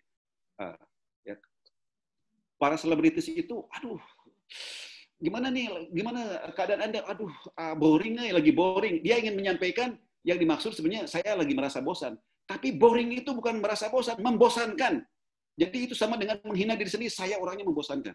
Ya, ini ke bawah ya, breakdown. Di follow api, di follow api ya. Nge-match, wah, liar lah pokoknya, liar ya. Nah, tapi kontras ini dengan sebuah billboard di Jakarta ya, sebuah papan iklan sebuah perusahaan Korea ya. Kami grup finansial terbaik di Korea, senang berkenalan dengan Anda. Bahasa Indonesia gitu. Bandingkan, ini banyak pengusaha Indonesia, tapi justru menggunakan bahasa Inggris. Ya, padahal ditujukan juga buat orang-orang Indonesia ya. Ini contoh aja ya. Kita lihat aja. Termasuk ini, ya. Ini, ya. Coba ini, ya. Kenapa sih? Kenapa harus pakai bahasa Inggris ya? Ya. Ini coba ironi sekali ya. Perumahan-perumahan di Bandung dan sekitarnya gitu ya. Waduh, di pinggiran-pinggiran gitu ya. Waduh, Green Hills ya, Buah Batu Park Gateway. Waduh, ya. Luar biasa ya. Sariwangi City View dan lain sebagainya. Mestinya ada sebuah peraturan ya dari pemerintah yang betul-betul melarang ini ya. Jadi bagaimana kita akan merasa bangga dengan bahasa Indonesia ya. Sebagai bangsa Indonesia. Green Sukamana Residence Sariwangi tadi sudah ya. Oke, ini ya. Saya kira mungkin insya Allah ya semua dari kita pernah ke PVJ ya di Sukajadi sana. Coba lihat ya. Orang asing bule yang datang tuh jarang sekali ya. Saya udah berkali-kali kesini jarang yang datang ya. Tapi waduh bahasa Inggris melulu ya. Apalagi di kafe di restorannya nih ya. Di situ ada apa ya? Ada spanduk-spanduk ya. Ini yang seperti yang tertulis. Ini kalau masuk restoran nih, ya keren-keren nih, beef, pepper rice gitu ya, cheese, mushroom curry rice with chicken and mushroom ya. Orang mungkin cuma beli makanan itu tidak lihat ini sih namanya, tapi lihat gambarnya aja. Memang disertai dengan gambar ya. Ini contoh yang lain ya. Ini di PVC nih, ya coba. Nggak ada tuh bahasa Indonesianya tuh, ya. Ini di beberapa kota lain juga sama. Saya ke Jogja, ke Solo gitu ya, Surabaya, pokoknya hampir semua kota besar, ke Banjarmasin, ya ke Medan, ya ke Makassar, ya. Ejaannya banyak yang salah nih, coba lihat, ya. Servis, kadi hente ya, ya. Ini coba nih, ya. Ini yang lucu nih di Jatinangor nih. Free wifi nih. Free wifi. Oke. Jadi bagaimana solusinya? Ya. Kalau ngomongnya sih gampang ya, secara teoritis ya. Ya memang harus dilakukan reformasi pendidikan, mulai dari keluarga sampai ke lembaga pendidikan tinggi gitu. Ya. Saya kira sistem pendidikan kita yang menekankan kepada kepada IPK, kepada NEM, itu mungkin harus dievaluasi kembali gitu ya. Ya. Kalau di luar negeri seperti di Australia itu ya, yang ditekankan itu bagaimana anak-anak bisa antre, bukan matematika ya. Dan yang sejenisnya gitu. Kalau mereka bisa antre, itu akan membuat mereka itu menjadi orang-orang yang disiplin, yang jujur, menghargai orang lain. Makanya nggak mengherankan di kita nih. Ya, sudah lulus S1, S2, S3, jadi doktor, jadi profesor. Tapi jadi koruptor juga gitu. Ya. Kan luar biasa. Tapi tentu saja harus ada apa ya? Ada upaya-upaya struktural ya, pemerataan ekonomi ya, penegakan hukum. Semua itu saling berpengaruh gitu ya. Semuanya berjalan ya. Jadi hukum itu apa? Tajam ke bawah tapi tumpul ke atas. Dan yang terpenting itu adalah pendidikan keluarga. Ya. Termasuk dengan cara mengevaluasi kembali penggunaan media telepon genggam, telepon pintar di rumah ya. Jepang pernah hancur tahun 1945 ya, tapi sekarang sudah bangkit. Mungkin contoh yang lebih relevan itu sebenarnya Korea ya. Korea itu kan merdekanya nggak jauh dari kita, tapi sekarang dia sudah maju karena kenapa? Karena yang dibangun adalah tadi nilai-nilai tadi gitu. Jadi kapan kita mau mulai membangun nilai-nilai ini ya. Nah, jadi kalau diibaratkan peradaban, maka nilai-nilai tadi itu ada fondasi, ya, moralitas. Kita bisa menyebut moralitas, integritas, akhlak, atau jati diri gitu. Nah, kemudian baru di atasnya ilmu pengetahuan, teknologi, dan ya, di paling atas itu seni. Jadi yang namanya budaya itu lebih banyak mungkin pada seni, ya paling sebagian teknologi. Kalau dari sudut pandang Islam itu hanya hiasan, itu hanya apa ya? Kalau diibaratkan makanan itu hanya bawangnya gitu ya, hanya mericanya, bukan daging, bukan kentangnya, apalagi nasinya ya. Kalau kita melihat menu kita gitu ya. Tapi kita sering berdebat soal itu. Nah, bagaimana Islam melihat ini ya?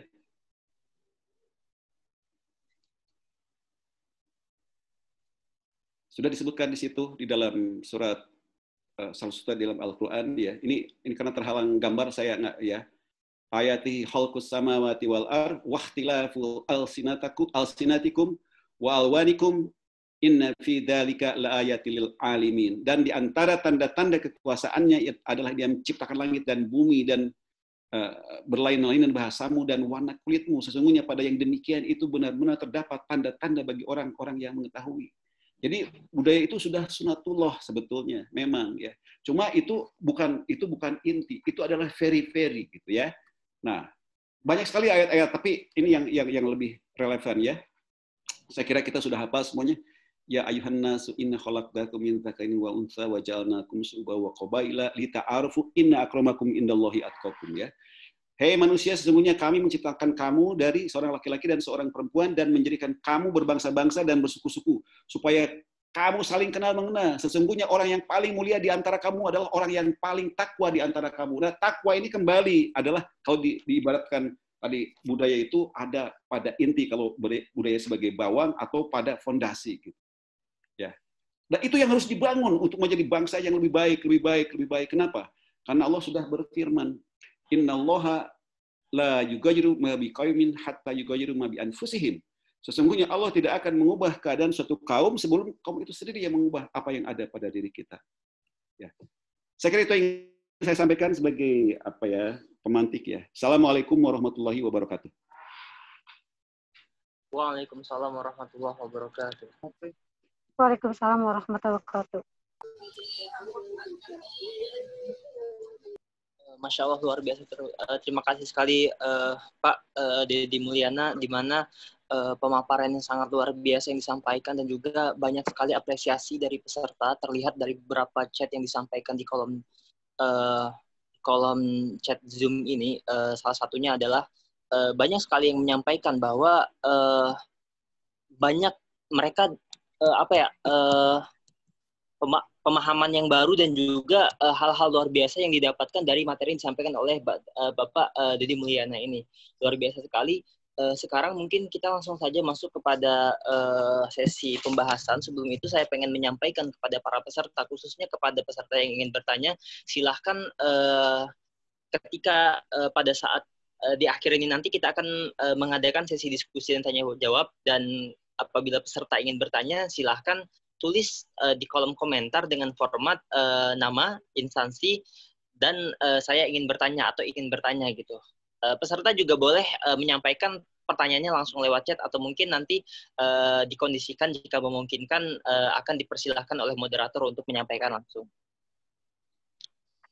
Nah, selanjutnya untuk mempersingkat waktu, insya Allah kita juga akan menghadirkan beberapa pembahas-pembahas yang insya Allah akan juga memberikan memberikan asupan-asupan pemaparan atau mungkin hal-hal yang luar biasa untuk kita cermati dan juga untuk menjadi yang Allah dari pembahas-pembahas ini adalah dari Dr. Adi Kosasi dan juga Dr. Ahmad Bokhari. Nah, mungkin para pembahas sudah hadir, sudah ada kesempatan. Langsung saja kami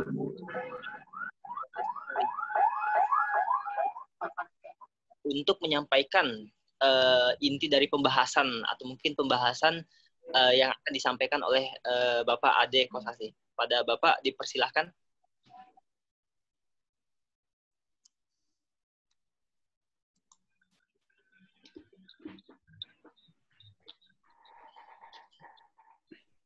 Bismillahirrahmanirrahim. Assalamualaikum warahmatullahi wabarakatuh. Waalaikumsalam warahmatullahi wabarakatuh. Alhamdulillahilladzi arsala rasulahu bil huda wa dinil haq liyudhhirahu 'ala ad-dini kullihi walau karihal musyrikun. Asyhadu an la ilaha illallah wahdahu la syarikalah wa asyhadu anna Muhammadan abduhu wa rasuluhu la nabiyya ba'da. Amma ba'd. Pertama-tama saya menyampaikan terima kasih tentu kepada moderator, para panitia ya, dan terkhusus untuk Ketua DKM Masjid Al-Jihad Universitas Padjadjaran yang telah menyelenggarakan acara ini gitu.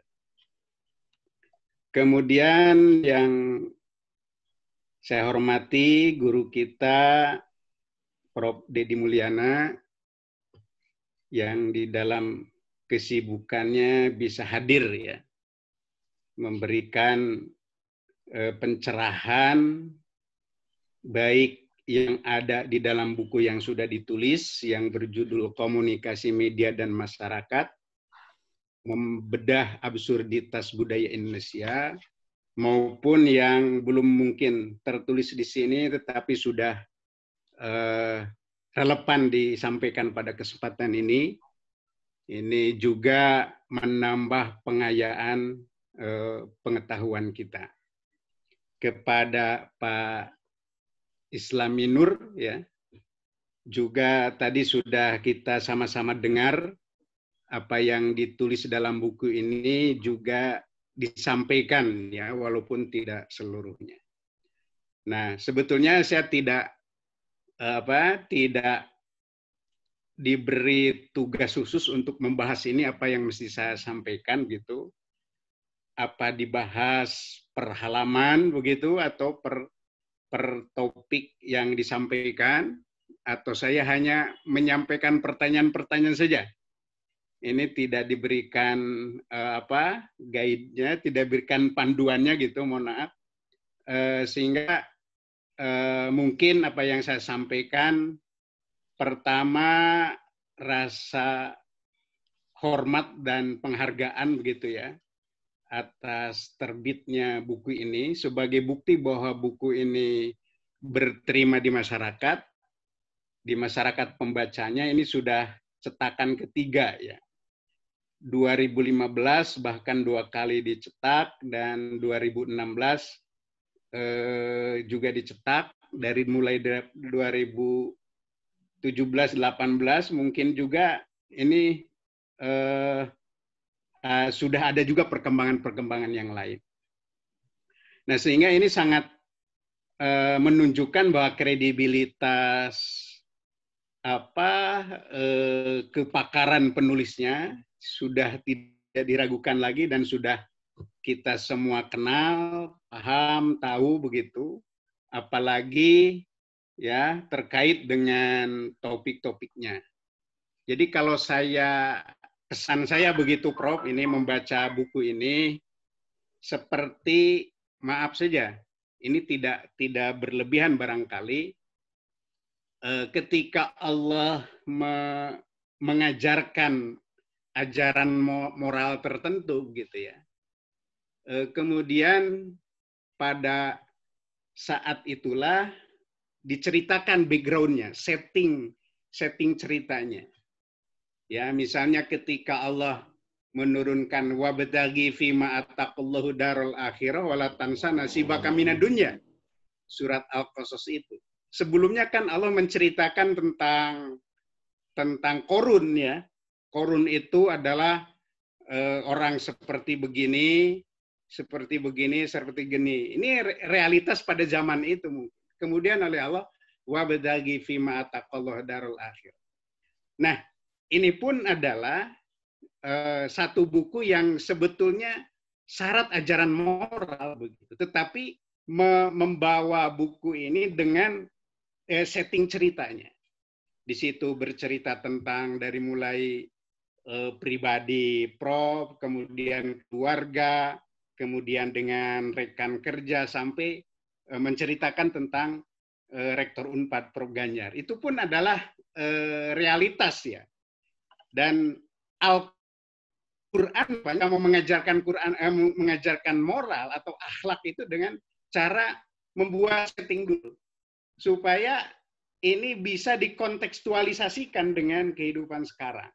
Ya, jadi kalaupun misalnya buku ini dibaca, kalau kata Prof tadi, kita ini akan taruhlah hidup pada tahun 2300 seperti apa yang digambarkan oleh Prof Ganjar yang disebutkan dalam buku ini, memang relevan begitu. Akan bisa juga berterima dibaca pada saat itu. Jadi bukan hanya sekarang, karena ada cerita-ceritanya yang memang relevan dengan realitas atau memang diangkat dari realitas itu.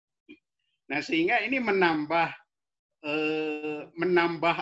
kualitas dari buku, mutu buku ini sehingga tidak bosan gitu. Bahkan tidak jarang atau banyak sekali dalam judul-judul tertentu itu diakhiri dengan ayat, diselingi dengan ayat Al-Quran. Ini sangat bernas begitu. Kemudian juga ada hasil-hasil penelitian ilmiahnya. Nah itu. Jadi apa yang disampaikan di dalam buku ini luar biasa dan tentu buku ini bukan satu-satunya barangkali karya Prof yang bisa kita baca sebagai baik akademisi maupun para aktivis. Sehingga ini bisa menambah bagaimana variasi ketika menyampaikan ajaran-ajaran moral. Itu juga ya. Nah, kemudian di buku ini juga ya, Prof mengetengahkan bagaimana pentingnya humor gitu ya. Memang humor itu ya tentu dengan batas-batas tertentu Rasulullah gitu ya. Jadi sangat relevan dengan situasi yang atau untuk para pembaca yang berlatar belakang Muslim ini sangat tepat dan bagaimana akhlak itu diangkat dengan berbagai macam sisi begitu. Ya walaupun ada satu kritik dari saya ini ketika menyebutkan solusi tadi sudah ada begitu, tetapi tidak fokus begitu, Prof. Ya misalnya ya sudah mulai saja ibda binafsik begitu, mulai dari diri sendiri. Ini kan persoalannya persoalan budaya, bukan persoalan pribadi ya. Kalau untuk kesalehan pribadi mungkin saja mulai dari diri sendiri, tapi kalau ini menyangkut budaya, menyangkut relasi atau hubungan dengan pihak lain, nampaknya penting juga dibuat rumusan yang jelas. Nah, misalnya Al-Quran, ya di awal itu Al-Quran itu sudah mengetengahkan bahwa la roiba fi, dzalikal kitabul la roiba fi. Jadi ini bahwa dalam Al-Quran itu tidak ada keraguan. Pertama, yang memang harus dikedepankan itu adalah sistemnya, atau kalau dalam bahasa Arabnya itu adalah al-minhaj as-sahih. Jadi Al-Quran mengedepankan al-minhaj as-sahih, yaitu Al-Quran sendiri. Dzalikal kitabul la raiba fi. Nah, ini adalah satu solusi dari absurditas yang berada di lingkungan masyarakat kita ini, di lingkungan budaya Indonesia pada umumnya ini ya, tentu al-minhajus sahih, sistem ya. Di sini sistem. Ya, tadi yang seperti saya katakan, dalikal kitabul la raiba fi. Artinya bahwa solusi dari sekian hal yang menyangkut problematika itu semua, itu adalah letak pada sistem. Bagaimana misalnya kita senantiasa menyaksikan, kalau kata di buku ini adalah dagelan-dagelan politik begitu ya.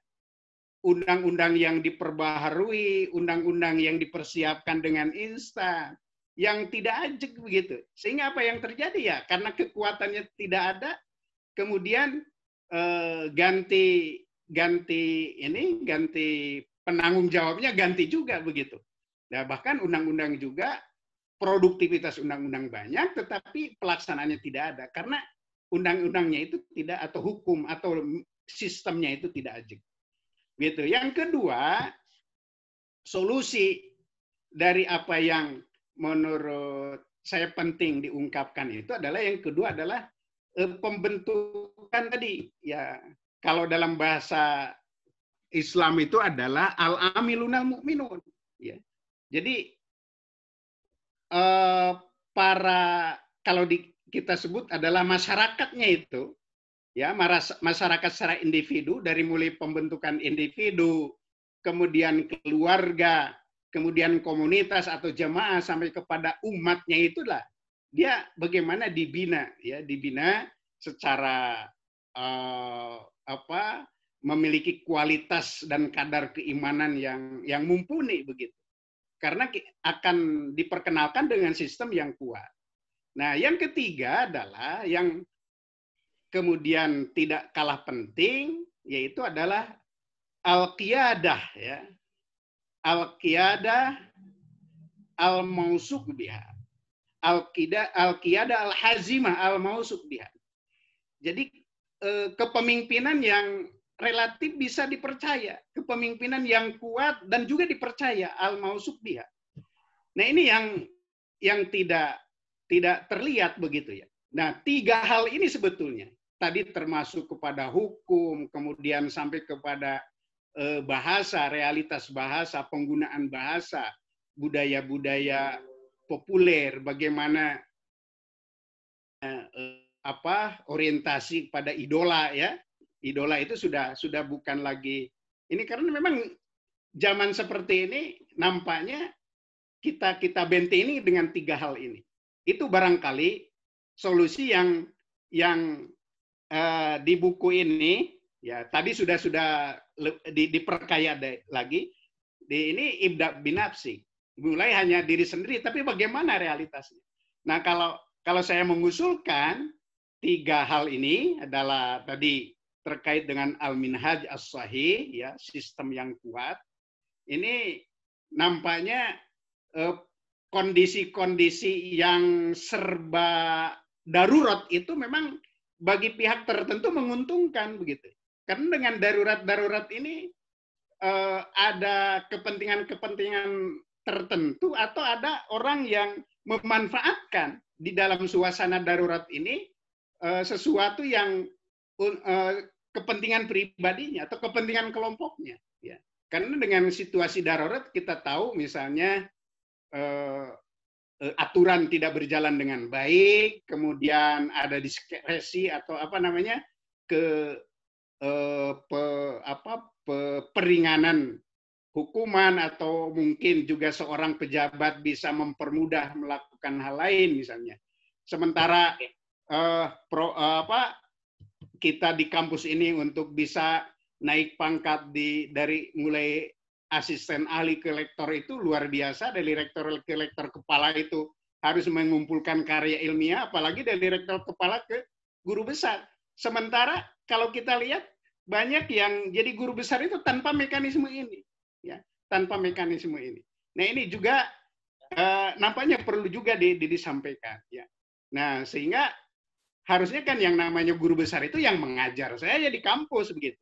Tapi banyak kok para pejabat politik yang jadi guru besar tanpa ini. Bahkan saya dengar ada yang ini perlu dicari pembenaran. Ada yang sama sekali tidak dilakukan pembahasan di Senat misalnya. Ini apa jadinya kalau seperti ini? Nah, itu artinya bahwa kekuatan atau posisi darurat ini yang selalu dimanfaatkan. Karena dengan posisi darurat semuanya, ya apalagi kita ditambah lagi dengan pandemi COVID seperti ini, ya daruratnya bertumpuk-tumpuk sehingga orang bisa melakukan apa saja, apalagi misalnya yang terkait dengan anggaran begitu, yang terkait dengan sesuatu hal yang berbau kebijakan begitu. Kita lihat misalnya bagaimana fenomena Muhammadiyah, NU yang mengundurkan diri dari proyek tertentu gitu ya, karena melihat situasi yang tidak kondusif. Gimana? Sepertinya waktu sudah habis Prof untuk pembahasan. Ya, itu Prof. Jadi nampaknya kita menuju kepada solusi begitu ya.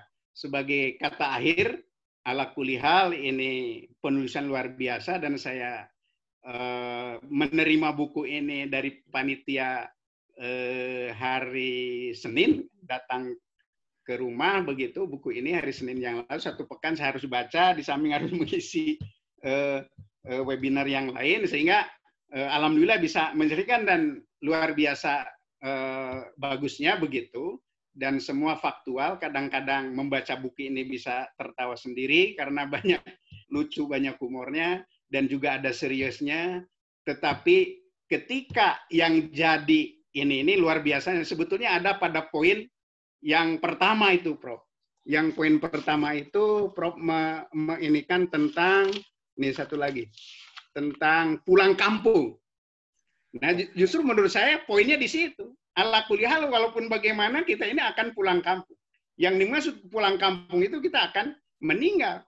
Nah, hanya karena ini ditempatkan di halaman awal, ini ya sebetulnya saya dengan membaca halaman pulang kampung itu sudah selesai, pasti kesananya itu adalah hal-hal yang akan terkait dengan itu begitu.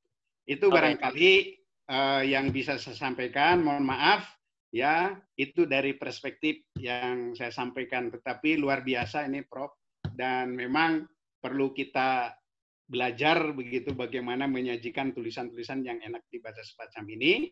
Dan saya ditugaskan itu bukan sudah banyak karyanya gitu, tapi justru sangat ingin belajar. Terima kasih. Hasbunallah wa ni'mal wakil, ni'mal maula wa ni'man nasir, wala haula wala quwata illa billahil aliyil azim. Assalamualaikum warahmatullahi wabarakatuh. Waalaikumsalam. Nuhun Pak Ade. Sami-sami Prof.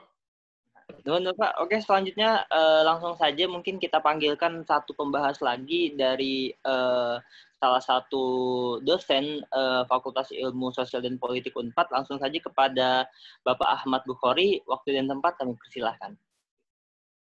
Terima kasih Kang Hisbi. Assalamualaikum warahmatullahi wabarakatuh. Waalaikumsalam warahmatullahi wabarakatuh. Damang Prof Dedi Mulyana, Kang Ipe, Kang Ade, Bapak Ibu sekalian, menarik sekali. Saya nggak bisa berkata-kata sebenarnya pada saat diminta untuk menjadi pembahas, karena saya mengenal Prof Dedi saat zaman di Sekeloa itu, di MSI Magister Sekolah Indah, Prof. Jadi saya mengenal tulisan-tulisan, bahkan mungkin karya-karya Prof Dedi. Sempat juga dengan Kang Ipe berbicara saat di PR dulu, zaman sebelum Ridwan Kamil jadi wali kota, pernah dengan Kang Ipe juga diskusi. Menarik buku yang Prof Dedi dan Kang Ipe buat gitu ya, Komunikasi Media dan Masyarakat Membedah Absurditas Budaya Indonesia. Saya mengambil satu dasar sebenarnya di surat Al-Isra ayat 84, namanya itu ya, Bismillahirrahmanirrahim. Qul ya'malu ala sakilati. Tiap-tiap orang tuh berbuat menurut keadaannya masing-masing gitu. Jadi betul tadi kata Pak Dr. Ade bahwa buku ini menarik karena mengangkat isu-isu yang lagi hangat gitu, Prof. Dari mulai politik, ekonomi, sosial, budaya. Orang yang nggak bisa baca aja dengan baca buku ini menjadi lebih mengena begitu, Prof. Dedi. Jadi bagaimana cara memahaminya, mudah dibaca, dicerna. Bahkan ada dialektik yang kalau kita lihat gitu, ada perubahan-perubahan yang sebenarnya nyeleneh gitu ya. Kata absurd itu kan sebenarnya konyol gitu ya. Konyol tetapi kalau dibawakan oleh ahlinya itu jadi nggak konyol gitu kan gitu. Bahasa absurd itu kan sebenarnya konyol. Ini kok konyol banget gitu kayak begini gitu ya. Mohon maaf Prof, ini saya gayanya seperti ini. Nah, konyol banget gitu Prof Dedi itu. Tapi ternyata pada saat disampaikan ini tidak konyol, bahkan mengena gitu ya. Memang betul pada prinsipnya setiap orang itu kan punya individual difference gitu ya, Prof ya. Punya perbedaan-perbedaan dalam penafsiran saling interaksi gitu ya. Hanya benang merahnya yang kalau saya lihat di sini bagaimana perubahan itu adalah satu-satunya orang yang kalau Pak Ade nanti berbicaranya tentang pulang kampung, saya lebih berawal dari penjahit dan perubahan begitu. Jadi kalau saya baca di sini, kalimat dianggap nyeleneh ini adalah bahwa Jawa Barat itu kan mempunyai nilai-nilai budaya-budaya yang silih asuh, silih asih, silih asah. Dan ternyata kalau sering mengajak anak buahnya lebih taat gitu ya, para pejabat itu, sungguh mengherankan gitu ya, bahwa orang yang lebih mampu beradaptasi dengan perubahan itu berarti dia sebenarnya cerdas emosional dan cerdas spiritual kan gitu. Bahasa yang pernah diajarkan saat kita filsafat ilmu Prof Dedi kan gitu. Bagaimana Pak Herman Suwardi menyampaikan 5 abad susu, 7 abad susu dan 7 abad yang modern itu, The Dark Middle Age itu. Nah, sebenarnya buku yang Prof Dedi sampaikan ini adalah saya sepakat setuju kembali kepada pakaian Islam. Dengan COVID itu sebenarnya kan Allah itu kita ditantang sebenarnya. Kemarin kan mari kita serang gitu, mari kita hadapi COVID.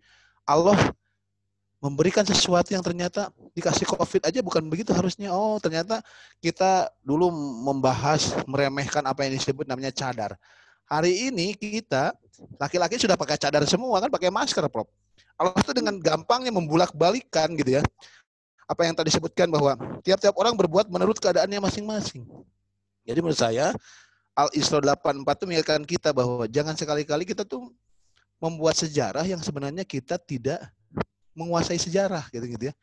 Islam itu sudah baik, Islam sudah rahmatan lil alamin, bahkan Islam itu adalah segala-galanya. Tapi masalah Islam mungkin tadi dikatakan bisa radikal, bisa liberal. Nah, ini saya bersyukur sekali dan betul kata Pak Ade, saya tidak bermaksud beliau Prof Dedi itu bukunya mumpuni, disuruh membahas saya harus membahas apa gitu kan.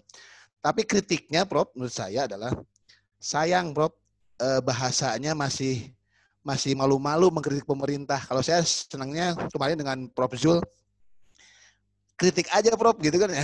Gitu bukunya tambahin lagi edisi yang terbaru di 2020 2019 gitu ya. Kalau sebaiknya kritik terhadap pemerintah itu kurang greget Prof. Jadi Prof masih santun berbicaranya seperti ini. Menurut saya keras aja Prof karena berkaitan dengan tadi beberapa perubahan tentang Innallaha yughayyiru ma biqaumin hatta yughayyiru ma bi anfusihim. Allah akan merubah satu kaum kan. Betul tadi bahwa ibda binafsi itu hanya untuk kepentingan diri sendiri. Tapi kalau kesolehan pada dasarnya di Indonesia itu juga harus ada keberanian untuk mengatakan yang sesungguhnya. Nah ini mungkin Prof yang ingin saya sampaikan. Mudah-mudahan buku ini tidak sampai di sini sebenarnya karena nilai yang harus kita lakukan itu adalah bagaimana dalam bahasa Prof Dedi jatuh cinta itu kan pakai perasaan, tapi kalau mempertahankannya kan juga pakai penghasilan kan gitu. Penghasilan di sini bahasanya kalau saya pernah dialog di saat di Jumatan gitu sebelum COVID Prof kita ketemu. Jadi terenyuh gitu ya, banyak ternyata teman-teman mahasiswa mungkin masih suka dengan masih opportunitiesnya masih yang penting nilai keluar gitu ya, tidak ada berusaha untuk nuansa merubah diri sendiri. Nah, itu barangkali ini adalah pendidikan ke teman-teman juga kepada dosen-dosen muda bagaimana sebenarnya budaya dan nilai-nilai yang terkandung khususnya di perguruan tinggi yaitu Unpad memiliki PIP itu, jatuh cintanya lambang kita gitu. Tapi bukan berarti lambang yang nanti dianalogikan sebagai penyembahan, tapi keberanian, ketenaran gitu kan. Ini yang sebenarnya yang memang dalam bahasa buku yang Prof Dedi sampaikan dengan Kang Ipe itu, komunikasi media itu ternyata gampang kalau dengan bahasa yang memasyarakat begitu. Jadi kalau masyarakatnya diajak, bahasanya diajak, ya insya Allah akan muncul bahasa yang pernah sering kita lakukan. Hade goreng ku bahasa gitu. Tidak ada hade goreng ku matematika, tidak ada hade goreng ku fisika gitu. Hade goreng ku psikologi nggak ada gitu. Hade goreng ku politik, tapi hade goreng ku bahasa. Prof Dedi menyentuh saya gitu pada saat Jumatan beliau jadi imam, saya sampaikan, oh ternyata dengan bahasa kolbu itu kita akan mengetahui sejauh mana sebenarnya kita akan merubah masyarakat dengan media itu. Barangkali itu mungkin Prof, izin tidak bisa mengkritisi, hanya tadi kritisnya sedikit kurang kenceng ke pemerintah Prof. Masih lemah lembut gitu, masih santun. Terima kasih. Wassalamualaikum warahmatullahi wabarakatuh. Ya, nuhun. Kang Ahmad Bukhari nuhun pisan. Waalaikumsalam warahmatullahi wabarakatuh. Masya Allah, terima kasih kepada Bapak Ahmad yang luar biasa atas pembahasan yang disampaikan. Sebelum kita lanjut pada sesi selanjutnya, yaitu sesi diskusi dan tanya jawab, saya pengen menyampaikan sedikit pesan dari Bu Yanti juga bagi para peserta yang ingin memesan buku, khususnya buku komunikasi media dan masyarakat. Karena ini teman-teman, para peserta bisa mengisi data di bawah yang ada di kolom chat itu. Dengan format nama pemesan, alamat, nomor HP, dan bisa japri ke Ibu Yanti pada nomor yang tertera di kolom chat. Oke, baiklah kepada para peserta, langsung saja untuk sesi diskusi dan tanya jawab. Apabila Bapak-Bapak, Ibu-Ibu sekalian yang ingin memiliki pertanyaan atau yang pengen berdiskusi lebih lanjut tentang apa yang tadi disampaikan atau apa yang kita dengar tadi dari pemaparan para narasumber dan para pembahas yang sangat luar biasa, mangga silahkan ditanyakan. Nah sebelum itu juga tadi sudah ada penanya, tadi sudah saya baca sedikit, yaitu dari Bapak Ahmad Baihaqi, yaitu pertanyaannya adalah, izin bertanya kepada Pak Ipe dan Prof Dedi, bagaimana menggunakan media sosial secara bijak tanpa hanyut dalam absurditas gitu ya. Nah, itu mungkin pertanyaannya yang akan disampaikan kepada Pak Ipe dan Prof Dedi, mangga ditanya, dan juga kepada peserta, boleh langsung saja mengisi kolom chat dengan format yang tadi saya sampaikan.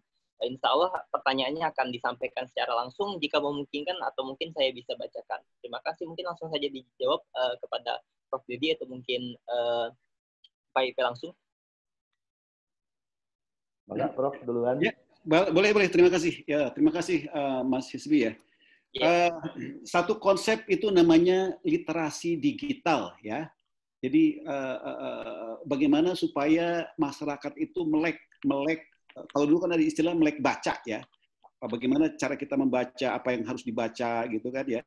Kita selektif. Nah sekarang ini ada yang namanya digital literacy. Jadi literasi digital. Nah tentu saja ini bukan sebuah konsep yang sederhana yang mudah ya, tapi membutuhkan waktu ya. Membutuhkan sebuah perencanaan. Ini bisa dilakukan secara formal dan secara informal. Yang saya maksud secara formal ini bisa menjadi bagian dari reformasi pendidikan yang saya maksudkan. Mulai dari katakanlah dari TK, dari SD, SMP, terus. Jadi harus berjenjang. Dan menurut saya ini memang tidak bisa ditangani secara fragmentaris. Ini harus menjadi bagian dari sebuah sistem yang mungkin ditangani oleh departemen atau Kementerian Pendidikan dan Kebudayaan, dan kemudian diturunkan ke bawah ke lembaga-lembaga pendidikan dan dibantu juga oleh keluarga. Tapi yang paling berperanan penting sebetulnya keluarga gitu. Cuma sayang ini seperti lingkaran setan, kita nggak tahu dari mana mulainya. Sebab yang seharusnya memberikan solusi itu juga bagian dari problem. Tidak sedikit ibu-ibu yang justru memberikan contoh yang kurang baik ya di dalam keluarganya gitu. Sampai ada cerita bagaimana justru anak-anaknya sendiri yang menegur ibunya, ibu kok main HP terus sih, main telepon terus ya, bukannya ngaji atau masak atau apa gitu. Jadi menurut saya ini harus menjadi bagian dari solusi ini. Bahkan sampai bisa juga dengan melibatkan bukan hanya lembaga pendidikan formal, tapi lembaga pendidikan non formal. Jadi lewat apa? Lewat ceramah-ceramah, pelatihan-pelatihan, ya lokakarya untuk masyarakat. Dan saya kira memang harus melibatkan juga volunteer juga sih, dan memang ada sejumlah semacam LSM yang bergerak dalam bidang ini. Saya khawatir ya kalau ini memang tidak dilakukan ya dalam waktu sekian lama tuh ya kita akan menjadi bangsa yang meme, sebab dampak dari media ini memang dahsyat sekali. Nah, dampaknya itu memang tidak instan, tapi akan terlihat pada suatu saat nanti berapa tahun. Cuma saya khawatirnya begini ya, saya bahkan lihat ini sebagai contoh yang memprihatinkan. Saya lihat di TV ya pada acara reality show yang dipandu, siapa tuh ya, seorang selebritis yang sekarang lagi populer yang perempuan itu, selalu menjadi yang kontroversial. Pokoknya menampilkan seorang ibu yang menangis sampai diperlihatkan air matanya. Kenapa? Karena tidak bisa memenuhi permintaan anak kecil, anak-anak yang masih kecil minta HP. Coba bayangkan, ini kan menyedihkan. Padahal ya pakarnya itu, mbahnya media sosial, mbahnya internet, mbahnya telepon pintar itu, ya Steve Jobs dan Bill Gates itu sudah wanti-wanti menegaskan ya, anak-anak itu kasih mereka telepon pintar itu saat mereka itu sudah berusia 13 tahun, 14 tahun ke atas. Tapi kita memberikan anak-anak yang bahkan di SD. Ini adalah problem kita. Ya, terima kasih. Mungkin tambahan, mohon izin. Pertanyaannya menarik nih, bagaimana menggunakan media sosial. Kalau Bapak Ibu cari, saya juga nggak punya media sosial. Facebook, Twitter, Instagram. Nah, kalau saya mending membahasnya dari perspektif komunikasi mungkin ya. Komunikasi itu pertama, kita lihat audiensnya siapa gitu. Nah, jadi artinya, kalau kita lihat audiens media sosial itu beragam gitu, mulai dari teman SD, teman kuliah, ada teman-teman baru yang ketemu di seminar, dan lain-lain. Nah, kalau kita lihat audiens yang beragam, kita lihat analogi fisik, Bapak Ibu bisa lihat di mana sih area fisik yang audiensnya beragam sekali. Kalau di kampus, pasti mahasiswa audiensnya dosen gitu ya. Kalau rapat, dosen, audiensnya dosen gitu. Jadi artinya ketika kita menyusun pesan, yang paling penting adalah audiensnya siapa. Bapak Ibu nggak bisa ngomong bahasa Sunda di Blitar. Bapak Ibu nggak bisa ngomong bahasa Inggris di pasar, ngejelasin komunikasi atau apapun. Jadi yang pertimbangan pertama adalah siapa audiensnya. Sama dengan tadi ketika pertanyaan, kenapa tulisannya kurang greget? Ini juga terkait dengan struktur teknik penulisan. Kalau tadi kita lihat ada hard news, ada feature, ada essay. Kalau mau nembak itu di hard news atau di essay. Di artikel ilmiah populer. Kolom itu memang tekniknya sangat subjektif dan individual, gaya tuturnya bercerita. Jadi memang seperti tadi konteksnya dulu keluar, lalu kalau boleh ada rujukan, bahkan kadang-kadang tidak ngasih kesimpulan. Jadi kolom itu kayak ngasih cermin gitu, baca aja sendiri gitu ya, lalu simpulkan sendiri. Nah levelnya di situ memang. Walaupun sekarang teknik bertutur itu juga ketika saya keluar dari Pikiran Rakyat 2016, masuk lagi ke dunia digital, berkembang sekali teknik bertutur yang dulu cuma ada piramida terbalik, feature, essay, sekarang berkembang ada namanya gamifikasi. Bagaimana struktur narasi itu dibuat bertahap gitu, dengan experience level 1, level 2, ada award dan begitu. Itu bukan soal teknologi, itu soal cara bertutur. Lalu kemudian juga ada data dashboarding ini yang sebetulnya kalau di digital lagi menonjol. Bagaimana istilahnya membuat struktur narasinya. Jadi artinya kalau kembali tadi ke media sosial, kalau kita lihat secara fisik analoginya, audiens beragam, Bapak Ibu cari di mana itu? Itu hanya ada di pasar. Di pasar itu ada pedagang, ada ibu-ibu, ada anak-anak, ada mahasiswa mungkin yang belanja, ada dosen. Artinya pesan itu, kalau di media sosial, sesuaikan pesannya untuk di pasar. Itu kenapa di media sosial ada level privasi. Japri, ke kelompok tertentu, WA group, atau ke Facebook group, atau ke publik luas. Jadi artinya kelayakan kepantasannya ada di situ. Jangan bilang, aduh sakit perut mau ke WC gitu ya, kayak teriak di pasar kan. Woi, saya sakit perut, mau ke WC dulu. Nah, itu kan aneh. Atau ngomongin rahasia orang, woi si ibu itu tahu nggak kemarin selingkuh, itu melanggar kepantasan walaupun kemudian ada aturannya. Nah itu contoh-contoh seperti itu. Jadi artinya Kalau saya melihatnya, bagaimana membuat pesan di media sosial adalah seperti kita melempar, kita di atas panggung yang semua orang lihat, pesan apa yang pantas di situ.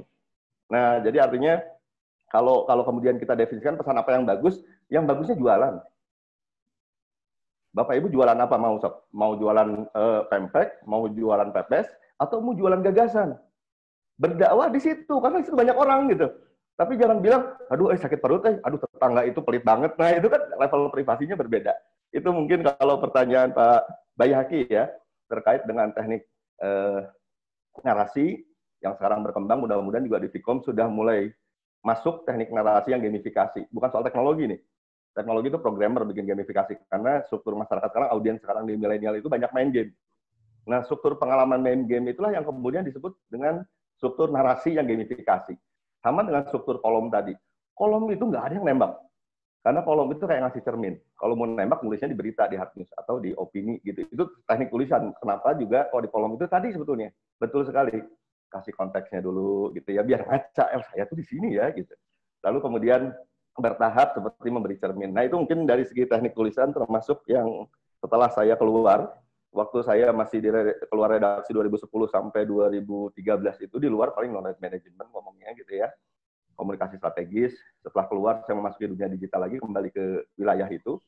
2018 saya mulai bikin di dialog. Itu teknik narasinya sudah berubah. Ada yang istilah gamifikasi. Bagaimana kemudian cerita kita itu dibuat bertahap. Bikin web itu ada bertahapnya, ada avatarnya gitu. Nah, itu kemudian perubahan drastis lumayan. Karena dari 2013 saya masuk lagi koran, keluar lagi, saya menemukan tadi teknik tutur itu ternyata dipengaruhi oleh teknologi. Karena istilahnya kan kemudian teknologi driven society gitu. Sehingga kontennya juga berubah dari struktur itu. Nah, tadi kembali ke media sosial, mungkin pertimbangannya itu. Selain ada pertimbangan hukum tentu saja. Bapak Ibu berada di atas panggung, banyak orang yang lihat, apa yang pantas Bapak Ibu bicarakan? Jualan boleh, karena banyak orang, mudah-mudahan laku gitu ya.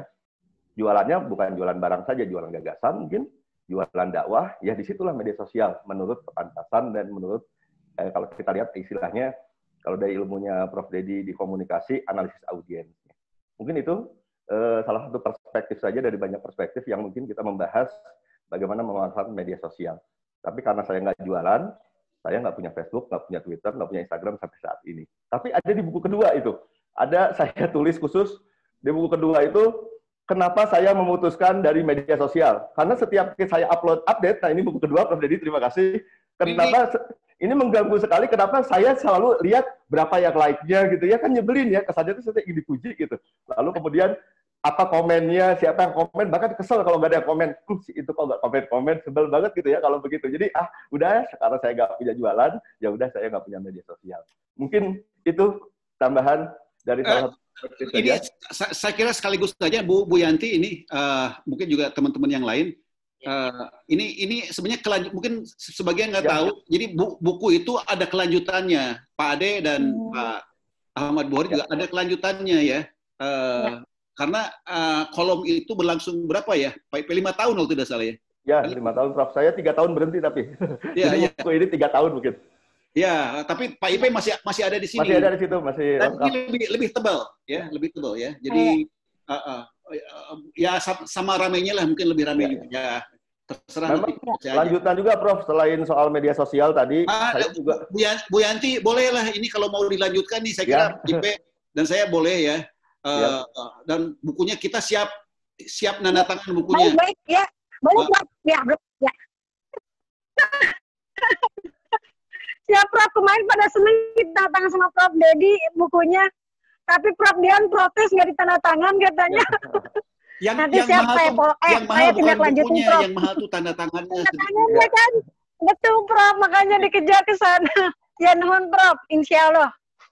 Mangga dilanjut moderator. Oke, baik. Terima kasih Bapak Ibu sekalian atas tadi jawaban yang sangat luar biasa dan juga dijawab kembali oleh penanya, oleh Pak Ahmad Bayhaki, katanya hatur nuhun Prof atas jawabannya, dan Pak Ipe juga cukup jelas dan bernas. Nah, selanjutnya ada pertanyaan lagi. Mungkin pertanyaan ini kalau misalkan tidak ada penanya, insya Allah akan menutup sesi kita pada sore hari ini, yaitu pertanyaan dari Bu Nani Sunarni, mohon izin bertanya, selama pandemi ini karena harus di rumah terus tidak bisa sekolah sehingga tidak sedikit anak-anak merasa bosan katanya sampai bisa dikatakan menjadi frontal dan tidak sedikit juga mengeluarkan bahasa yang kasar atau kekerasan verbal. Bagaimana menurut Prof? Terima kasih. Nah, langsung saja kepada Prof dipersilakan untuk menjawab.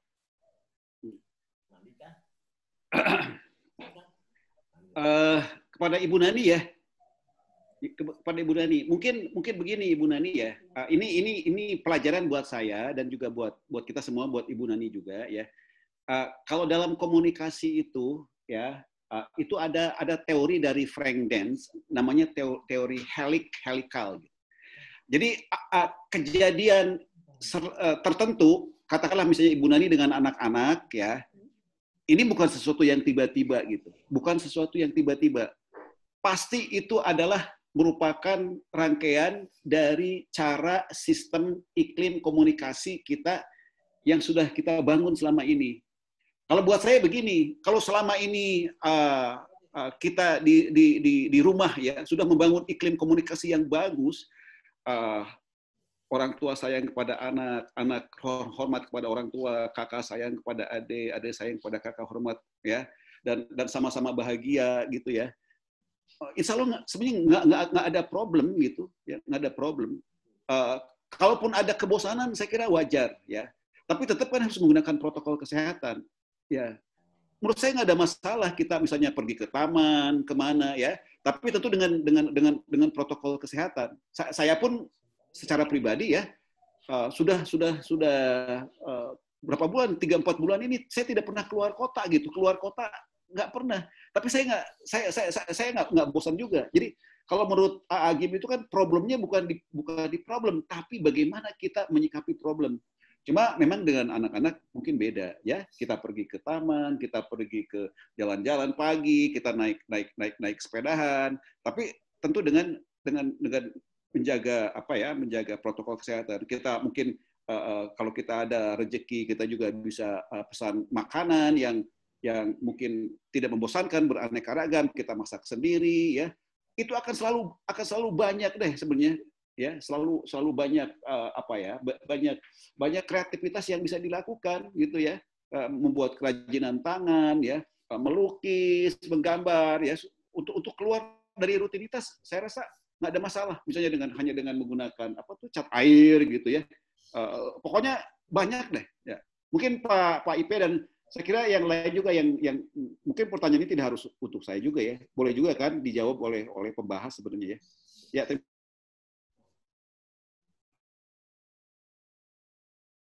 Oke, baik. Terima kasih Pak Dedi atas jawabannya yang sangat luar biasa. Mungkin bisa dijawab atau dibantu oleh Pak IP mungkin. Oh ya. Pertama kalau dari segi jawaban psikologis ada Bu Yanti sebetulnya, karena wilayahnya ada di situ mungkin ya. Saya mungkin cuma hanya menjawab dari perspektif komunikasi bahwa tadi ya, komunikasi salah satu yang diajarkan adalah kita memahami simbol itu dihasilkan dari dikeluarkan dari makna dan begitupun kebalikannya. Jadi kalau dari pertanyaan itu saya malah tanya lagi, ini kesempatan kita memahami anak-anak dan keluarga kita. Kita jarang jauh ya. Kalau anak-anak tiba-tiba keluar kata-kata yang tidak ada di keluarga kita bisa melacak dari mana sumbernya. Gitu kurang lebih kalau dari perspektif komunikasi seperti itu. Jadi istilahnya sekedar memahami apa yang kita kelewat mungkin sebelumnya ketika berinteraksi dengan keluarga. Mungkin itu nilai besarnya. Setelah itu mungkin urusannya bimbingan psikologi ke Bu Yanti. Terima kasih. Sebentar, Bu Nani mungkin bisa ditambahkan ya. Memang ini sedikit seperti apa? Kan sering ibu-ibu tuh ya, kalau mau masak ya supaya tidak membosankan itu kan punya menu ya. Apalagi yang punya usaha catering. Misalnya hari ini masaknya ini, nanti besoknya masaknya ini, lusanya masaknya ini. Saya kira nggak ada masalah juga kalau misalnya kita kan nggak tahu nih pandemi ini kapan berakhir ya. Dibuat aja jadwal gitu ya. Terserah mingguan, harian, apa kira-kira aktivitas yang kira-kira bisa membuat anak-anak itu gembira, kreatif apa dan tentu yang terpenting ini dengan mendiskusikannya dengan mereka ya. Terima kasih. Oke, terima kasih.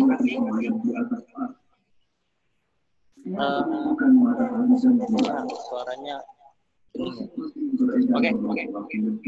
Terima kasih atas pertanyaan dan halo, tes.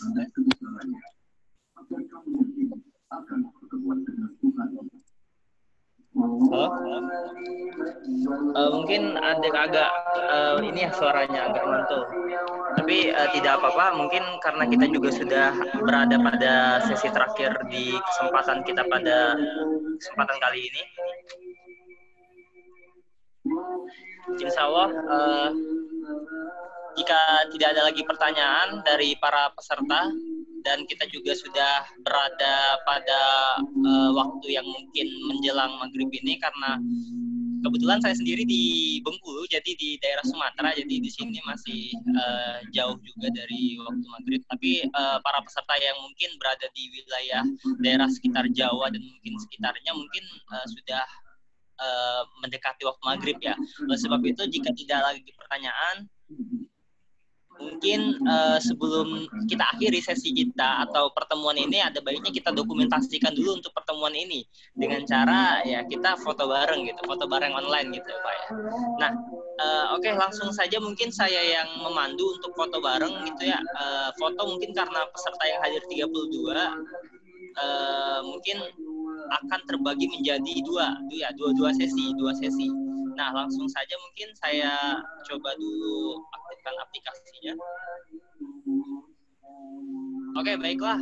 Untuk sesi pertama, nggak tahu sih siapa aja gitu, tapi para peserta siap-siap saja gitu kan. Siapa tahu yang kebagian sesi 2 padahal di sesi pertama gitu. Nah, untuk sesi pertama ini langsung saja kepada seluruh peserta juga diharapkan untuk mengaktifkan videonya dan bergaya sebagus mungkin.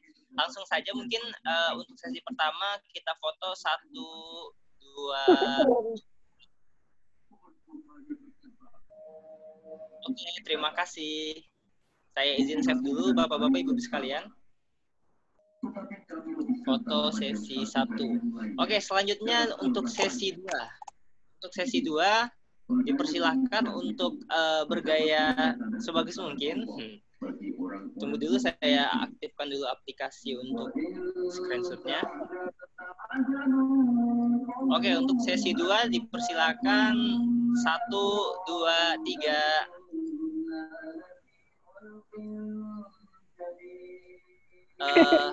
Suaranya. Sekali lagi. 1, 2, 3. Oke.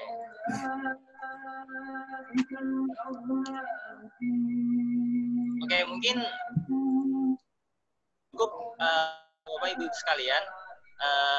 Terima kasih banyak. Kita juga sudah menyelesaikan sesi foto-foto bareng kita. Nanti insya Allah akan dikirim gitu ya kalau mau gitu kan sebagai dokumentasi. Nah, selanjutnya mungkin langsung saja kita ke sesi terakhir, sesi penutupan, yaitu mungkin ada beberapa patah kata yang mungkin akan saya wakilkan, mungkin karena keterbatasan waktu yang insya Allah saya akan menyimpulkan dari seri pada hari ini. Intinya mungkin banyak hal yang dapat dipelajari. Saya juga mungkin yakin kepada para peserta yang hadir juga pasti banyak hal-hal luar biasa, wawasan-wawasan baru yang didapatkan dari materi-materi dan pemaparan yang didapatkan dari seri kajian hari ini. Nah, selanjutnya mungkin saya mengingatkan kembali kepada para peserta yang mungkin ingin membeli buku karya dari Prof. Dedi dan Pak IP ini, silahkan Bapak Ibu sekalian untuk menghubungi Ibu Iyang pada kontak yang tertera, atau mungkin nanti bisa kontak person kepada panitia. Nah, dan juga tadi juga disampaikan ada seri 2 atau seri lanjutan dari buku media dan komunikasi ini, Ibu Bapak sekalian. Jadi silahkan, misalkan kalau bersedia atau ingin membeli buku seri 2, silahkan juga untuk menghubungi Ibu Iyang.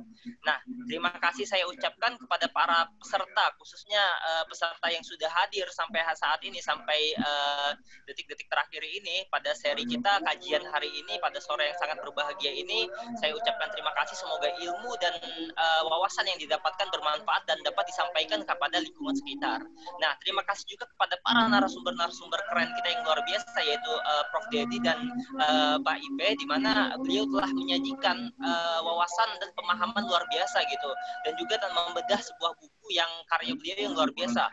Dan perlu diketahui juga banyak buku-buku lain dari beliau, dari Prof.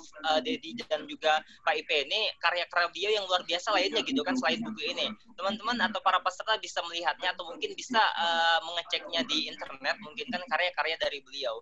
Dan terima kasih juga kepada para pembahas-pembahas buku kita yaitu Dr. Adi dan Dr. Ahmad Bukhari yang sudah memberikan pemantik juga atau mungkin menghiasi atau menambahkan hal-hal yang luar biasa dan memberikan tambahan kepada khususnya para penulis tentang buku yang tadi dibacakan tadi kan atau mungkin tadi dibahas gitu ya. Terakhir juga kami juga berterima kasih kepada para panitia khususnya kepada DKM Al-Jihad Unpad, Masjid Al-Jihad Unpad yang sudah menghadirkan acara yang sangat luar biasa ini. Semoga ke depan bisa menghadirkan hal-hal yang lebih bermanfaat lagi apabila juga terdapat kesalahan teknis atau mungkin hal-hal yang mungkin tidak nyaman di hati para peserta atau mungkin hal lainnya. Kami mohon maaf dan mohon ampun kepada Allah Subhanahu wa taala. Insya Allah ke depan menjadi evaluasi dan juga pembelajaran bagi kami sendiri insya Allah. Terima kasih, mungkin waktunya mungkin untuk Prof. Dedi ada kata-kata atau mungkin kalimat penutup gitu, quotes penutup. Closing statement. Ya, closing statement. Ya, saya kira sekali lagi saya ingin mengucapkan terima kasih ya pada semuanya, panitia, Pak Cukup Mulyana itu sahabat saya sejak mahasiswa sebetulnya. Pak Cukup, salam kalau ketemu. Bu Yanti ya. Ya. Ya, Pak Ade, Pak Ahmad juga, Pak IP, terima kasih. ada teman saya dosen Ibu Siti Kalina Celili ya. Ada tadi Bu Wawat, ada Ibu Gilang. Ada Bu Wawat, Gilang. Prof. Ya. Dedi, terima kasih Prof. Dedi. Saya tidak bisa sebut satu persatu ya. Pokoknya pisan kasadayana. Tadi ada Pak Andri ya, ada yang minta PowerPoint saya. Boleh nanti saya kirim ke Bu Yanti. Bu Yanti minta alamat email ya. Nanti mangga. Tadi Kang Ipe sudah ngirim juga. Oh iya. Biasanya sih suka diminta duluan, tapi saya nggak diminta, jadi saya nggak rajin. Oh iya, nanti insya Allah. Ya nuhun, mangga. Assalamualaikum. Waalaikumsalam warahmatullahi Sudah mau azan ini. Ya. Pak Ahmad Bukhari. Hatur nuhun. Seluruh peserta kami tutup sampai ini mungkin mohon maaf sekali lagi apabila ada salah. Wabillahi taufiq wal hidayah. Wassalamualaikum warahmatullahi wabarakatuh. Waalaikumsalam warahmatullahi wabarakatuh. Ya. Nuhun Pak Oyi, Pak Bukhari, Pak Ade. Sami-sami. Sami. Atur nuhun. Pak Ade nuhun ya. Pak Ade teh suaminya Bu Irma Yanti ya. Neng Iyang. Mohon Pak Oi. Ada Dok Saiful. Rajin Dok Saiful ikutan terus. Kan nama ilmu. Ya bener Dok. Mesti hubungan psikologi sih.